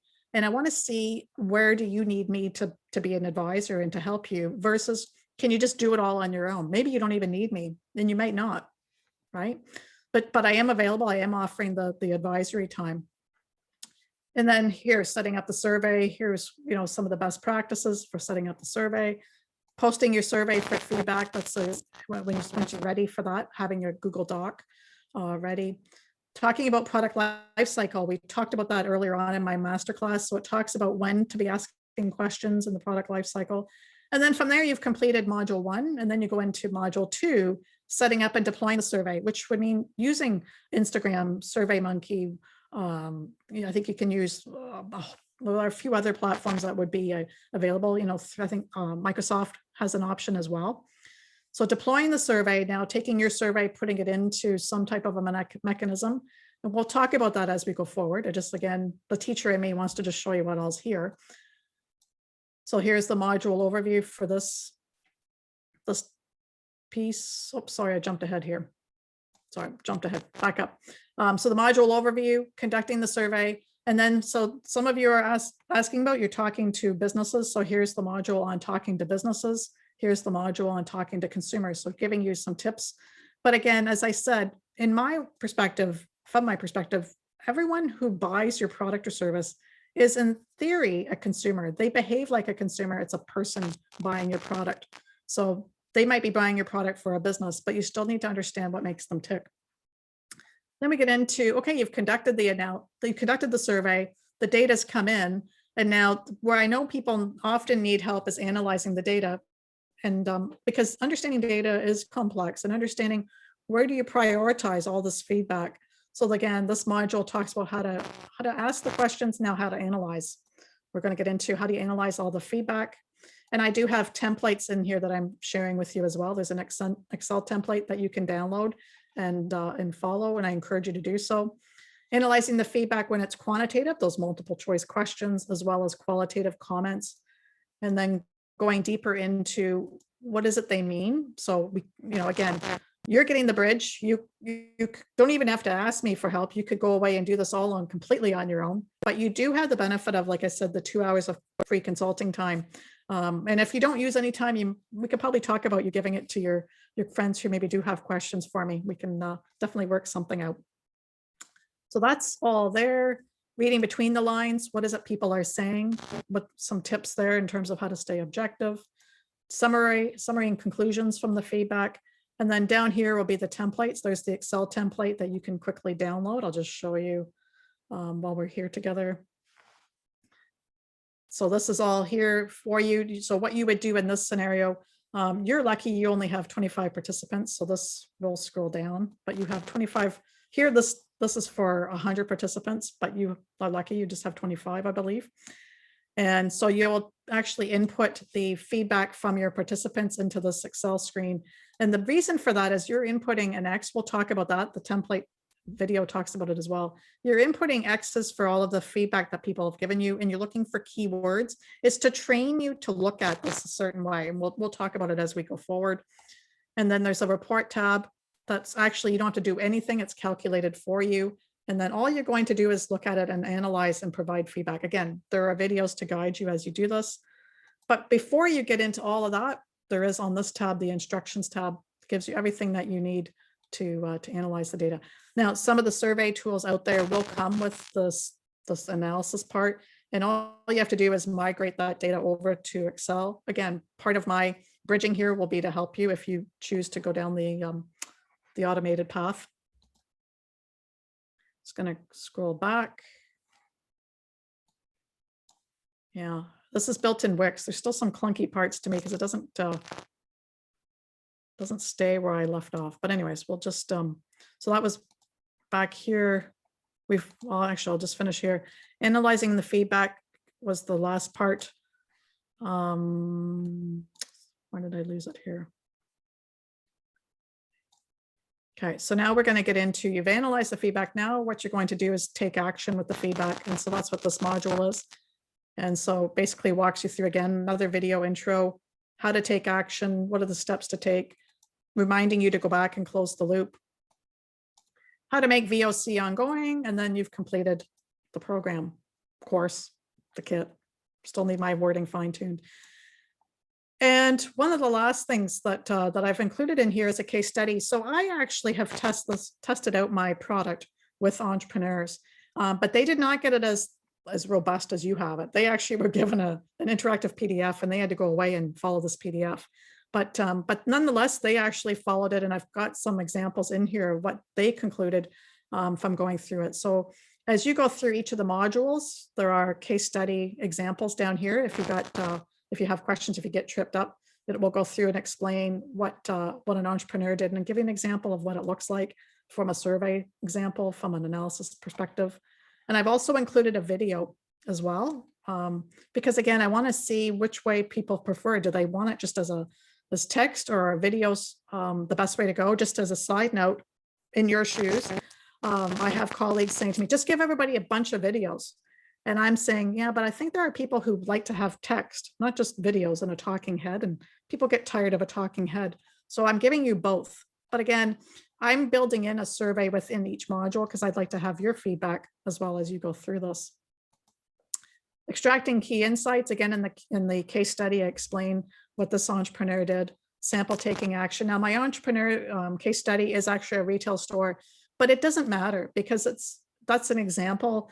It doesn't matter what type of business it is. It's actually about the process that's taken and getting into that mindset. I've also included a sample survey for a new product, launching a new product. So it could be for some of you that are looking at launching, you haven't even got out to market yet. You've got a new product or a new service, asking before you do that.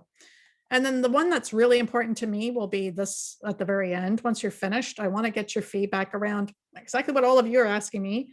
I want to know, where do you hang out? Not you personally, but where do I find people like you? Where would you go to look for this? What would you call this?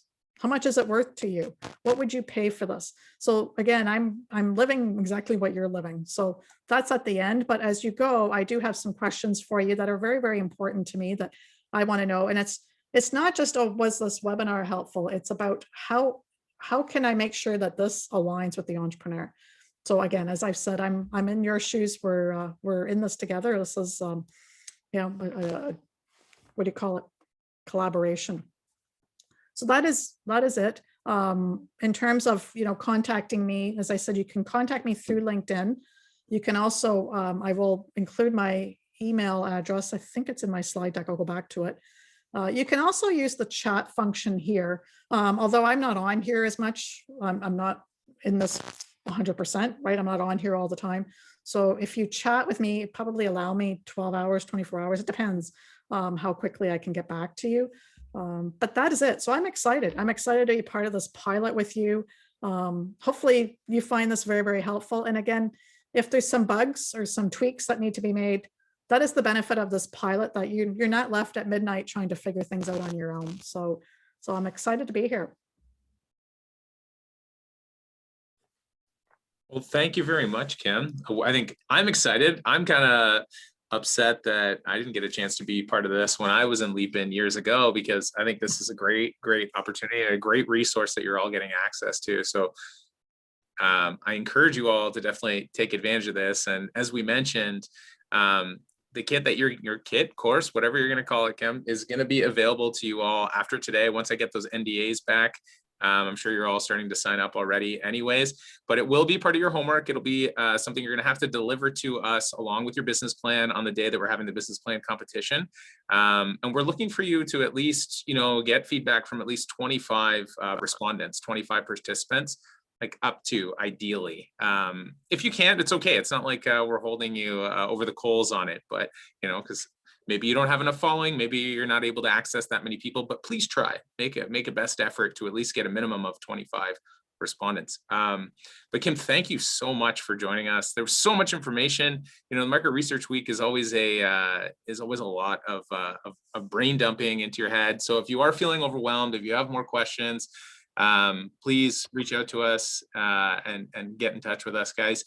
Make sure you're doing your readings as well, because there's lots of information related to getting ready and getting set up for more research that you have to do. But again, Kim, thank you for joining us, and thank you for sharing a bit of your brain with us and how it all works, and giving us insight into what you're doing, and also being vulnerable as well with us as entrepreneurs. Letting us kind of come along the journey with you, and trusting this group here to play with your baby and make it better. So thank you. Thank you for that. Thank you for the warm welcome too. I'm looking forward to this journey with you guys. Just one last thing. I know I have to run, but I just wanted to say, so I guess for them to connect, I guess we'll talk about next steps, I guess, in terms of connecting with me, and we can figure that detail out. Anyways. Yeah, once you're ready to start taking bookings with everybody, I'll help you facilitate that, whatever you decide is the best way. If you want them to connect direct through email, or if you want to use a booking tool or something like that, I'll make sure to let everybody know once you've decided on best way to go about that, Kim. Okay, super. Well, thank you very much. Enjoy the rest of your afternoon.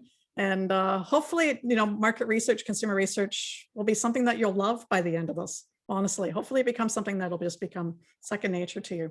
So anyways, looking forward to the journey. Take care, everyone. Have fun. Thanks again. Let's all give Kim a nice wave and a farewell. Thank you so much for coming, Kim. Thank you, I guys. really appreciate it. Thank you. All right, everyone, you're gonna just get, we went a touch over, which I know is probably not surprising to you, but we're just gonna give you a 2-minute break. So get up, get a drink, stretch your legs, and go to your rooms.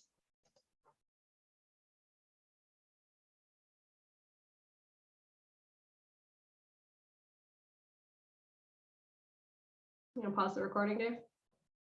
Go if you want and come back. Everyone has to give me their spiel, so it's cool. All right, welcome back, everyone.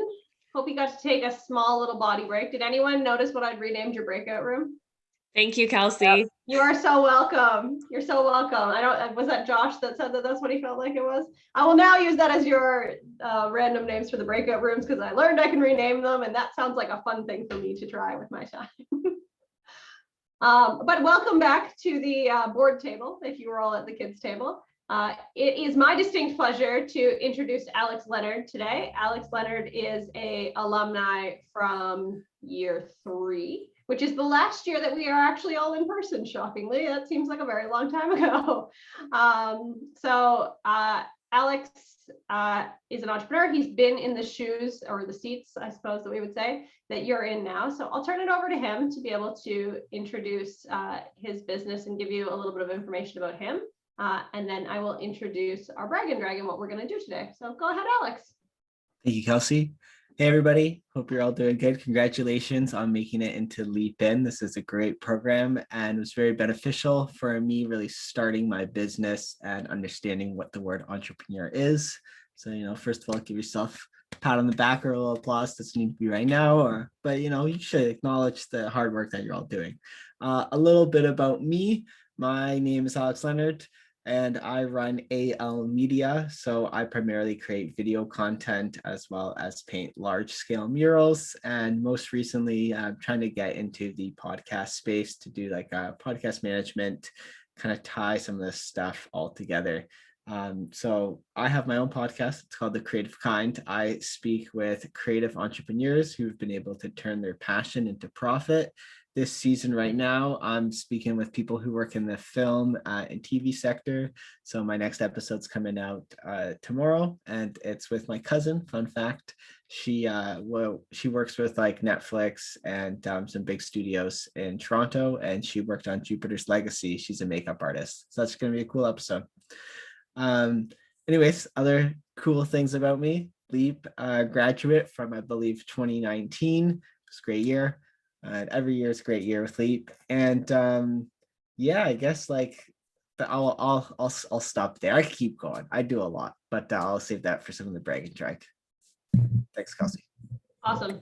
Thanks, Alex. So we're going to do brag and drag, and if you remember from last year, this is the wrap up to our week where we talk about what went really well. And maybe what went not so well, again, to promote authentic conversations and to allow us to have some time for reflection, because we did a lot this week. It was a pretty heavy learning week, so it's good to take some time just to think about it a little bit. So how we're going to do this today, in honor of my friend Alex here. Alex doesn't like brag and drag. He likes to call it, what is it? Roses, Rose, thorn, and rosebud. And rosebuds. So you could probably figure that out. Roses are the things that are good, thorns, the things not so good, and rosebuds are the things you are looking forward to. So because Alex was kind enough to join us today and to share his story with us, we're going to call it that. So how we're going to go about this, Alex is going to kick it off for us. He'll give us his rose, thorn, and rosebud. But before he does, and before all of you do, he's going to introduce his business to you in 10 words or less. So you had a minute earlier, you have 10 words. They don't have to be a sentence, it can be point form, that's fine. So you have 10 words to tell us your business, and then you tell us your rose, rosebud, and thorn. After Alex goes through it, he's then going to choose someone else on the screen, and then they will go through, and then each person will just choose the next person. All right, very similar to today. Any questions before we get started? 10 words, yeah, Dave's going to be the counter. All right. I'll try. It looks like we've got no questions, so Alex, go ahead. Pressure's on. All right, here we go. I help social enterprises create meaningful stories through videos and murals. Oh, 11. Is that 11? Damn it. All right. I'm gonna go to Maisie. You're up. No, you have to give to do yours. Wait, my brag and drag? Yeah. Oh, I thought we were just doing that and then we're coming back to brag and drag. Okay, cool. I'll do brag and drag. Sorry, Maisie. Pause there. Brag. I received a special award in the mail. I'll hold it up. Pretty sweet. So I received an Up City National Business Award this week. So I'm really proud of that. I got over 35-star reviews from former clients for my business. So it's pretty cool. So I'm very proud of that. Another brag is I had a really good call with Tech Alliance yesterday. So I was speaking with John, and I'm currently working on a video production essentials course. And John was explaining that Tech Alliance is building out a learning platform system, and he said that they would buy a license to my course once it's created on an annual basis, which is huge because it's all about that passive income. Woo! Wait, so that was my rose. If you're gonna do the rose thorn, rosebud. Rosebud, I am gonna be moving. Thank you, Ashley. I'm gonna be moving to Toronto the start of June. So I'm really looking forward to that. I got a place, got an awesome place. So yeah, super excited. That's gonna be a fun time. Yeah, and just like being in a new city and being in Toronto, I think that there'll be a lot of opportunities there. Not that there's not a lot here in London, but it's good to always have this as like a core network of businesses that I've worked with in London, and so it's good to branch out as well and plant new roots in a different city. So I look forward to that. A thorn with my business that I would say to acknowledge is that things aren't going as quick as they want to be going. And in moving, there are some things that, there's just it's just like business, right? Like things never go as fast as you want them to go. But as someone on my podcast once said, which is, really valuable advice, just like as long as they're going and things are in motion, just take it as it goes. Cause that's as long as it's going, you're going in the right direction. So sometimes things don't go as fast as you want, and just that's okay. That's life. I guess another quick thorn that I'll quickly address is I have one client who hasn't paid me for 3 weeks, and 3 months, not weeks, a lot longer than that. And they've just completely ghosted me. At first they were making excuses, and now they're just, they're just they've gotten comfortable with the fact that they can ghost, and ignoring calls and everything. So moral of that story, and unfortunately deposits from now on, hell yeah, but also contracts. I had done work with them before, and this was a rush job. So I was whatever, I'll just do it on good favor. But I've been burned. I was burned on Leap for the very same reason. But also I remember in Leap, a contract saved my ass from a client who tried to pull out of a mural. So retainers, not deposits. That's also a really good point. But yeah, fool me once, shame on you. Fool me twice, you fooled me twice. So terrible quote. All right, Macy, you're up. There's my rose, thorn, and rosebud. Okay, so online store management and order fulfillment service for artists. Nice. Yeah. My rose would be that I got 2 new clients this week in the same day. Yeah, so that's great. My thorn, also kind of a rose. A couple weeks ago, I signed a contract for my first graphic novel, and I didn't get to tell my family in person this weekend. So yeah, that really sucked. And then something I'm looking forward to is just getting my contracts worked out for my clients, so then we can really get started.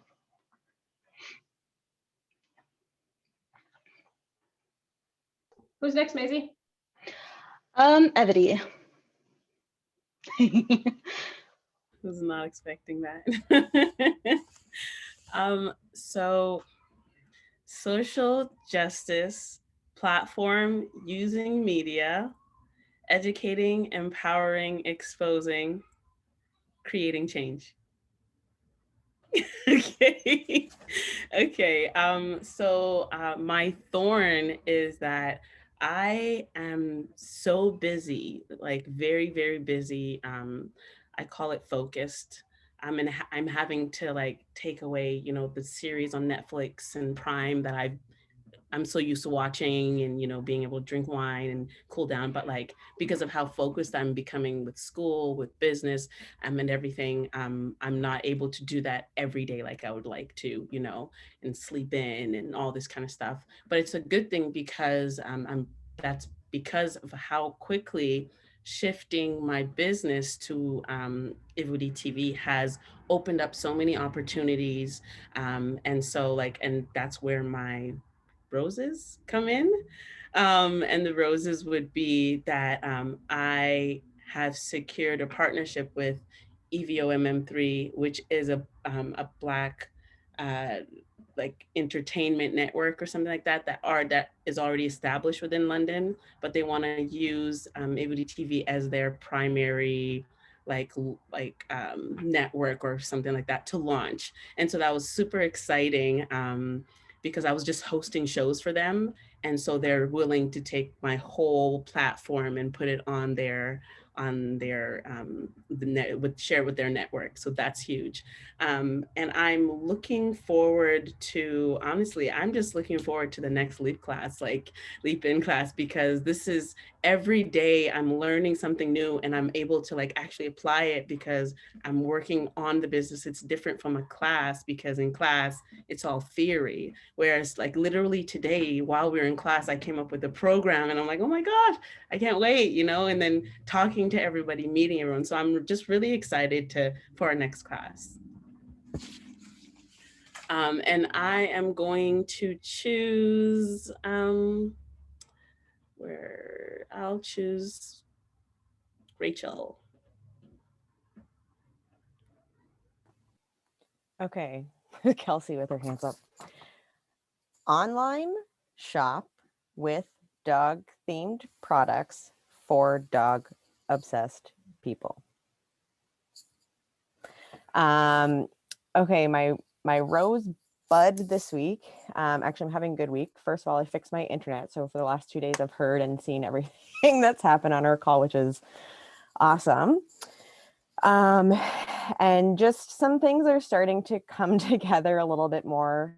I have some tote bags that have been shipped out that I got made out in BC. So I'm expecting those to come in, which I'm really excited about. And for Rose Thorn, there was an announcement today that lockdown is going to be extended. And I think it's just getting increasingly difficult to hear how hard it's been on people, like on myself, on my friends, on my family, on everybody and businesses. So it's a lot, but it's fine. We're gonna be fine. Everything's fine. Brooke, you're up. Perfect. We make custom soy wax candles that look / smell good. We won't count that slash. I like it. Okay, perfect. I'll start with the thorn. The cost of all our supplies is going up, like every single supply. So glassware, probably gas too, but glassware, lumber, because we use that for our lids, wax, everything is going up by around like 10 to 25%. And we've worked pretty hard to like develop our profit margins and wholesale pricing. So it's difficult to revamp that all now. And stuff is changing almost every day. It seems like wax will go up and then it'll go up again. So it's a little bit difficult, but on the bright side, the rosebud is that we got into a really nice, new, beautiful golf course boutique. So that was good. Hopefully it'll make up for the rising costs. Brittany, up next. Yeah, okay. Online store selling music supplies to bassoon and oboe players. Yeah. And so my rose is I just finished writing like a new blog post for the website. So I still have to edit it, but I'm excited that I got that done. And then my bud is that I just found out that I get to record like the Star Wars suite this weekend for virtual orchestra. So I'm just like excited to record that. And then my thorn is that I'm working on a video that's supposed to be like sent out on Monday, but I have 2 people who haven't like delivered their audio deliverables yet. And so it's just like a little frustrating because I don't know when they're coming, but they were due on Monday. So I might have to like rearrange a bunch of stuff when I get them last minute to finish the audio, which is frustrating. And next person will be Steve and Janan.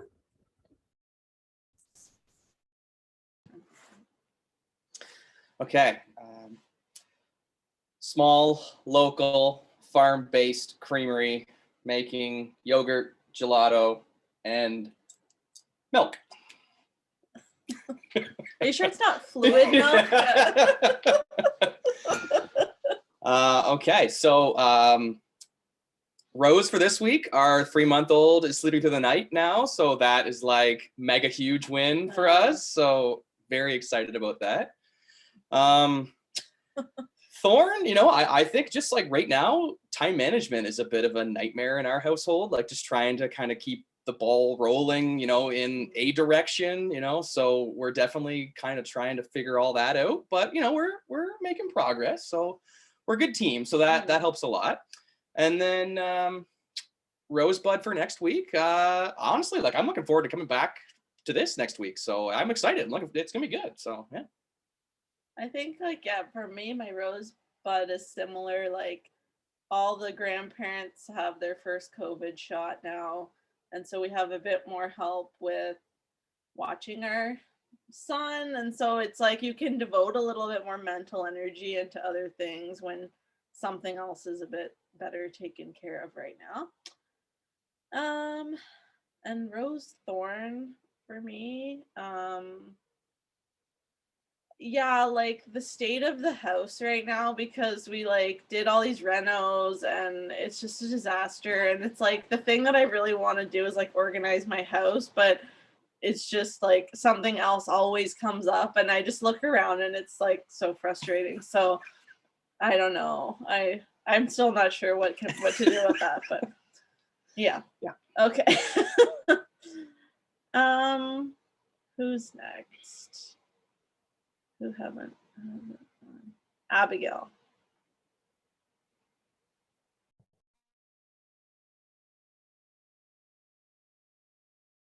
I was talking and still muted.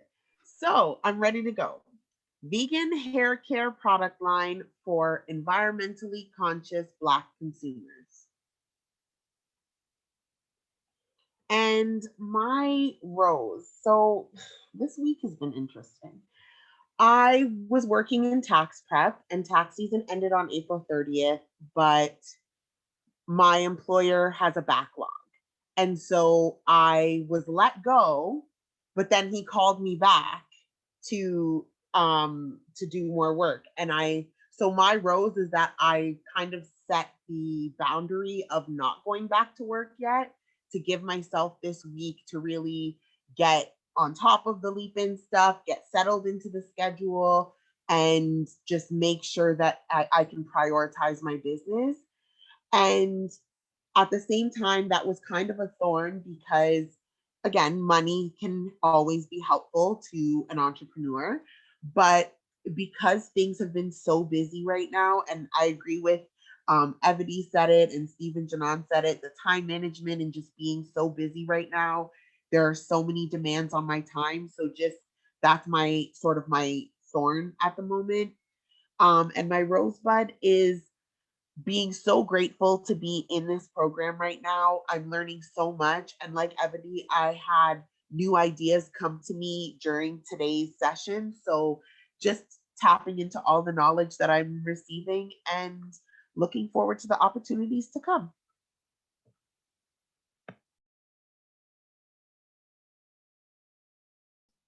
Who's next, Abby? I forgot that part. Who hasn't gone yet? Tracy. So I have helping businesses excel through photography, videography, and live streaming. So that's 9.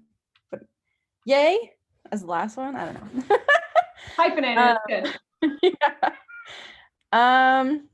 So a thorn is that we still haven't really, we've solidified a lot of things, but we haven't really like put it into motion yet, which is a little frustrating for us. But it's going in the right direction and we're headed there. So that's kind of the rose, I guess. And we got a few for our live streaming. We didn't have lapel mics yet, and so we finally got that, and we're super excited, and they work amazing. And we're just super excited. We were like literally going around the house and like, we're in the farthest corner. Can you hear me now? Yeah. What number am I saying? It was super fun, and it's super clear, and like there's no like gibberish sounds or anyways, it's amazing, and we're super excited, and so we're super like pumped to like get that out to people, so, and like businesses. So yeah, that's it. Who's next? Tracy? Who's next? I thought everyone gone, no? Cecilia? Can you guys hear me? Okay. So I have women's clothing, modest, elegant, trendy, attractive, sustainable, Canadian, and handmade. Good. Okay, so rose for this week. I made myself go for a run yesterday and just clear my head, and it was great.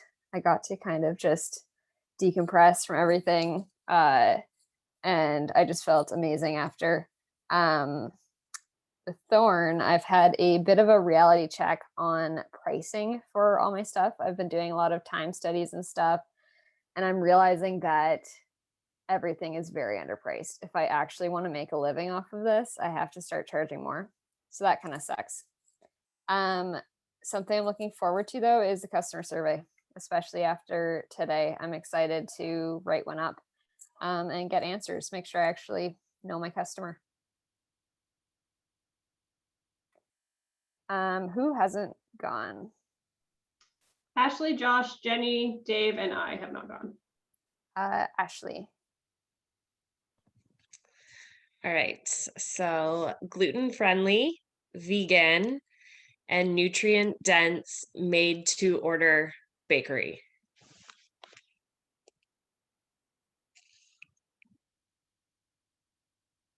Did you guys hear that? Yeah, that was good. Okay.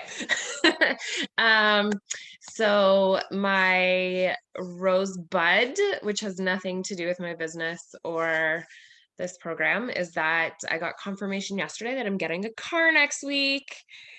So, which is super exciting. I think Dave might remember this, that I actually at 34 years old just got my license this year. So this is a really huge win for me. Now the rosebud is that my insurance is through the roof, and gas prices are about to skyrocket. So, but also though, kind of like what Brooke was saying, although food is always going to be essential and my business will kind of always stay in business, the price of ingredients is also slowly creeping up. So that's something that I have to sort of brainstorm some ideas around, because I've worked on my costing from day one, and pricing products appropriately. However, your profit margins really start to decrease when your ingredients start to price up. And Jenny, do you want to go? Sure. My dog's just kind of freaking out, so if he starts barking, I'm going to mute myself.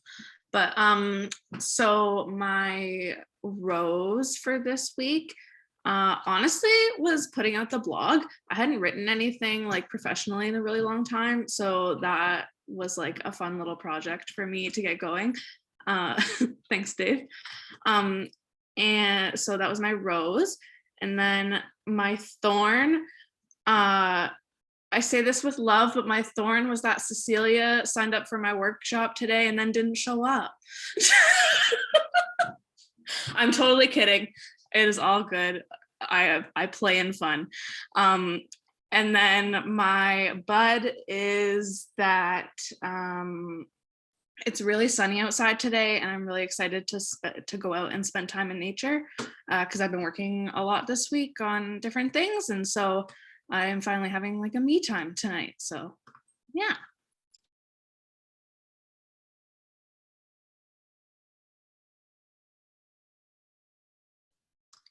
Kelsey, you go. You have a rose you want to share. Yeah, I do. Yes, that's true. I'm gonna try the 10 for Leap Junction. Hang on. Leap Junction helps students and alumni start their own businesses. That's pretty good. Yeah, that's harder than I thought, but you're all actually doing very well. I thought that was going to be harder for you, so I'm gonna have to throw more challenges like that out there.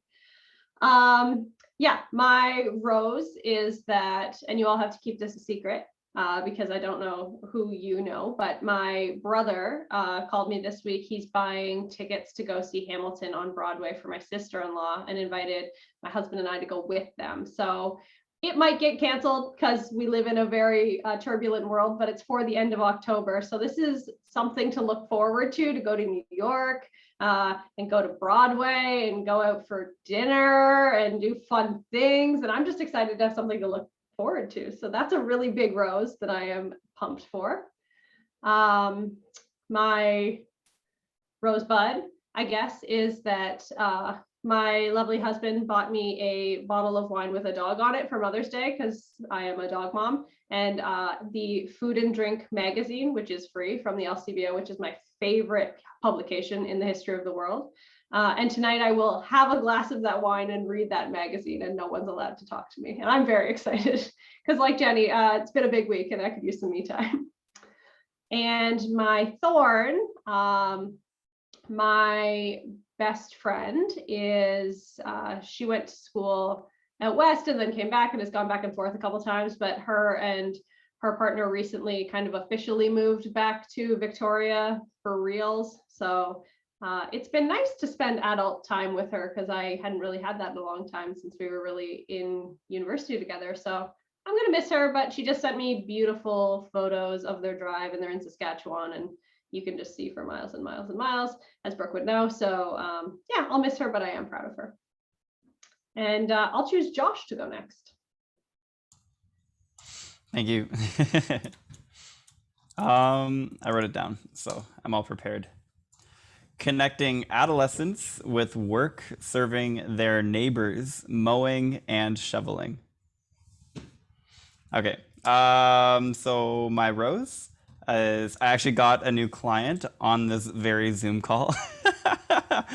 When my camera shut off, it's because I had a call. But I worked it through and I got it, and that was awesome. And also another thing I want to say is a while ago I scheduled a call with David and talked to him about, like, when I was really down in the dumps about my marketing efforts yielding very little results, and he was kind of the final shove I needed to get out there and actually knock on some doors, and I'm starting to see some results finally. So we got it. We're moving forward, and at least I have a little bit of runway left, mentally speaking. But yeah, so that's awesome. But a thorn is now my cost of acquisition is going up as well.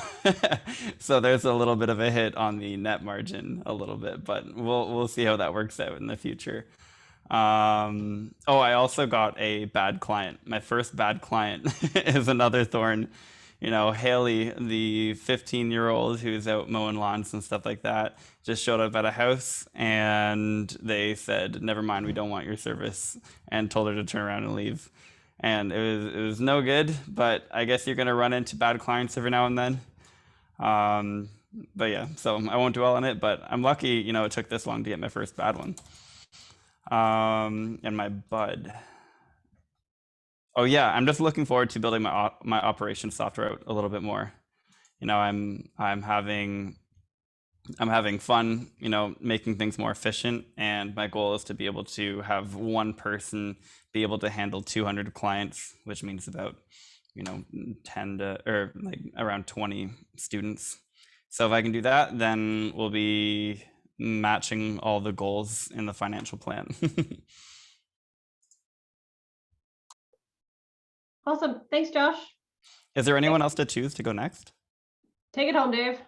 Take it home, Dave. All right. Well, since you did Leap Junction for your 10 words, I'm actually gonna one of the other companies that I'm part owner in. I'm gonna use one of ours. So the company's called Buru. So 10 words here. That's gonna be tough. Okay. Instant lottery combination generator kit / application. How many I got left for? Provides advantage to lotto players. There we go. I don't know, that was tough. We're still working on the value proposition. It was 11, but we'll It was let it 11. go. Okay. Awesome. Okay, so I'll start with the thing I'm looking forward to. So those are the buds, right? That's the bud. I always get confused when we switch this. I'm mirroring Kelsey. So I just bought tickets to Glass Animals. They're a band. I don't know if you guys know them, but I'm pretty stoked about that. The last concert I went to was like just before COVID, and I'm a big live music person. I got to see Post Malone, and then I think I got COVID at that concert. I was very, very sick after.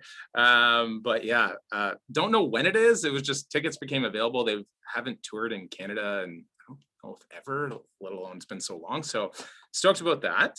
And just going somewhere maybe next year with live music. Very excited about that possibility, just like you're excited about Hamilton, Kelsey. My thorn. Well, in the last year I haven't driven very much because I'm at home all the time. So my car, which I bought literally just before the pandemic, it's like my first really, really nice car I've ever bought myself. So it's barely gone anywhere. I had to bring it to the car dealership just to get my winter tires finally taken off, and they scratched the hell out of the back of my car. So that was just really upsetting because it hasn't gone anywhere and it doesn't even have a scratch on it yet.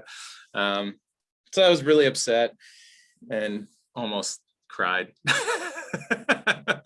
And then let's see, what is the rose? The rose? That's what we're doing? Yes, rose. Okay. So the thing I'm happy about from this week is my cement pad's finally getting poured today. It's happening right now while I'm here at Fanshawe College. So I'm gonna have a backyard that I can start using on the weekend, which is just in time for this beautiful weather. And so probably next week when you guys see me, I'll be hanging out in the sun with my dog, sitting on a lawn chair and just loving life, even though we're getting this forced lockdown extended. At least I'll be able to just soak up the rays. So I'm pretty excited about that. So yeah, that's me, and thanks for letting me share, guys. Wonderful. All right. Well, Alex, Leonard, since we got everyone to tell you about their businesses in 10 words or less, would you like to give us the advice from a seasoned entrepreneur? I don't know what those words were, in 10 words or less. Oh, seasoned advice. Seasoned advice, yeah. All right. Charge more.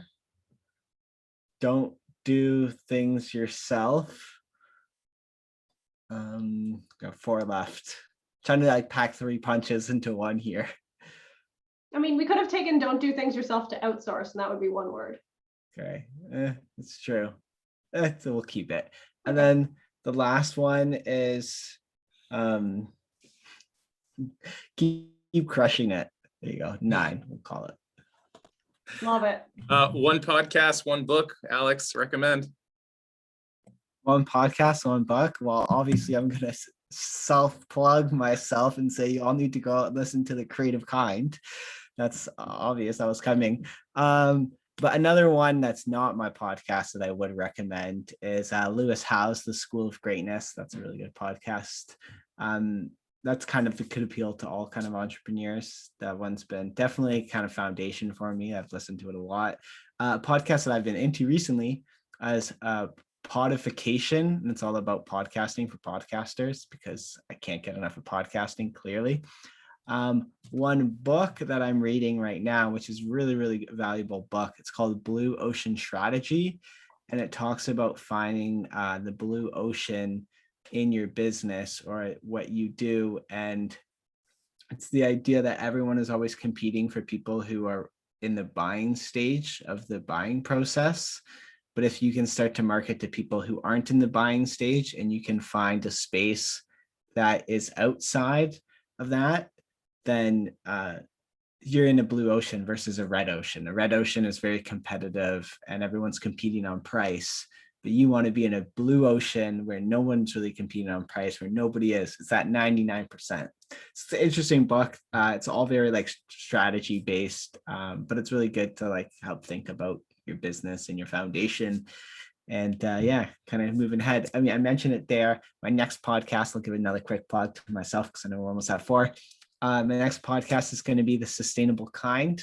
My current podcast is The Creative Kind. It's a Creative Kind show, not podcast, if you look it up. And the next one's going to be The Sustainable Kind show, because I identify that that's a blue ocean. There's a lot of podcasts about sustainability, just like general science-y in life. And then there's a lot of podcasts about marketing and business and entrepreneurship, but there's not a lot of podcasts about how to market sustainability.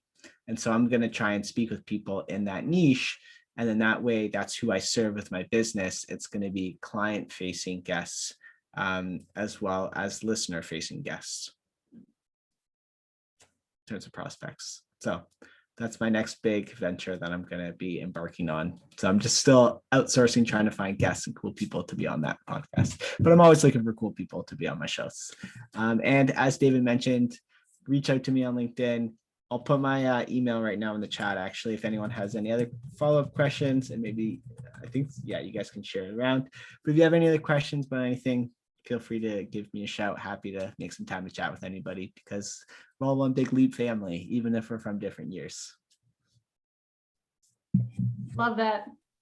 Thank you so much for joining us, Alex.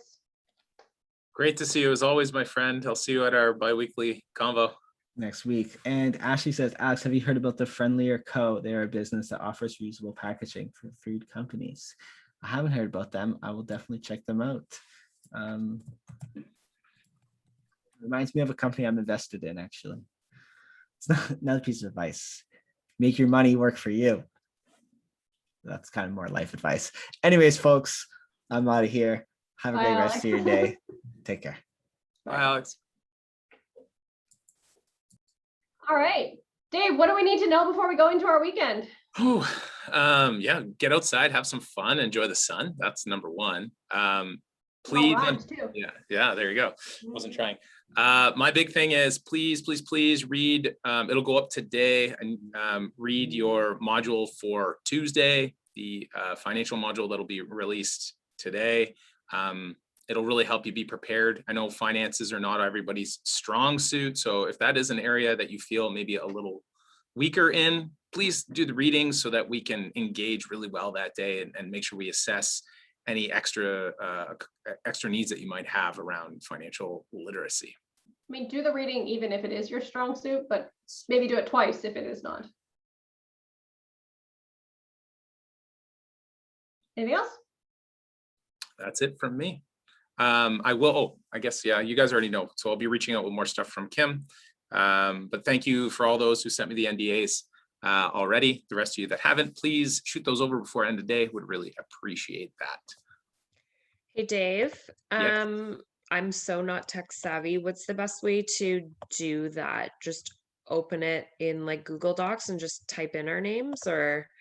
Yeah. Are you on a Mac or a PC, Ashley? PC. Yeah, there's if you have Adobe on it, you can open it in there and just add your signature line in. If not, I think you do need to actually use a signature. We can jump on, like, just stick around after. I can help you figure it out. Okay, I know how to do it on a Mac, but on a PC, I'm not sure. Anybody else have advice? I'll help you with that, Ashley. Oh, I was gonna say, I did mine in Adobe and it was super easy. I just hit fill and sign and then did all that. So I can help you too, Ashley, if you need it. I did it for the first time on Word, where I just took the marker where you write and did a really ugly signature, but it's my signature. That works. I don't think I have Adobe on my computer. It's pretty basic, but. Ashley, you're still a student, right? Yep. Yeah, so if you go to fsu.ca/Adobe, it's in the chat for all current students. That's where you can download a free Microsoft Creative Cloud content editor. That's where I got all of my, all the Adobe software. It's amazing. Fanshawe's, I think, the only college in the province, if not the country, that has that available for free for students. So you should all be taking advantage of it. No, am I not right, Maisie? I got it for free at Sheridan and maybe Seneca, but like take advantage of it because it's expensive as hell. It is expensive, yeah. And they, so to Maisie's point, so it's typically available for art students, but now it's available for every student in the college. So, which is super exciting. It was big news in my world anyways. So actually, and even if you are like a little ways out, go in and try, because like, what's the harm? The worst they can say is your student number has expired. So try it. Yeah. Can someone stay on and just walk me through this? Yeah. Sure.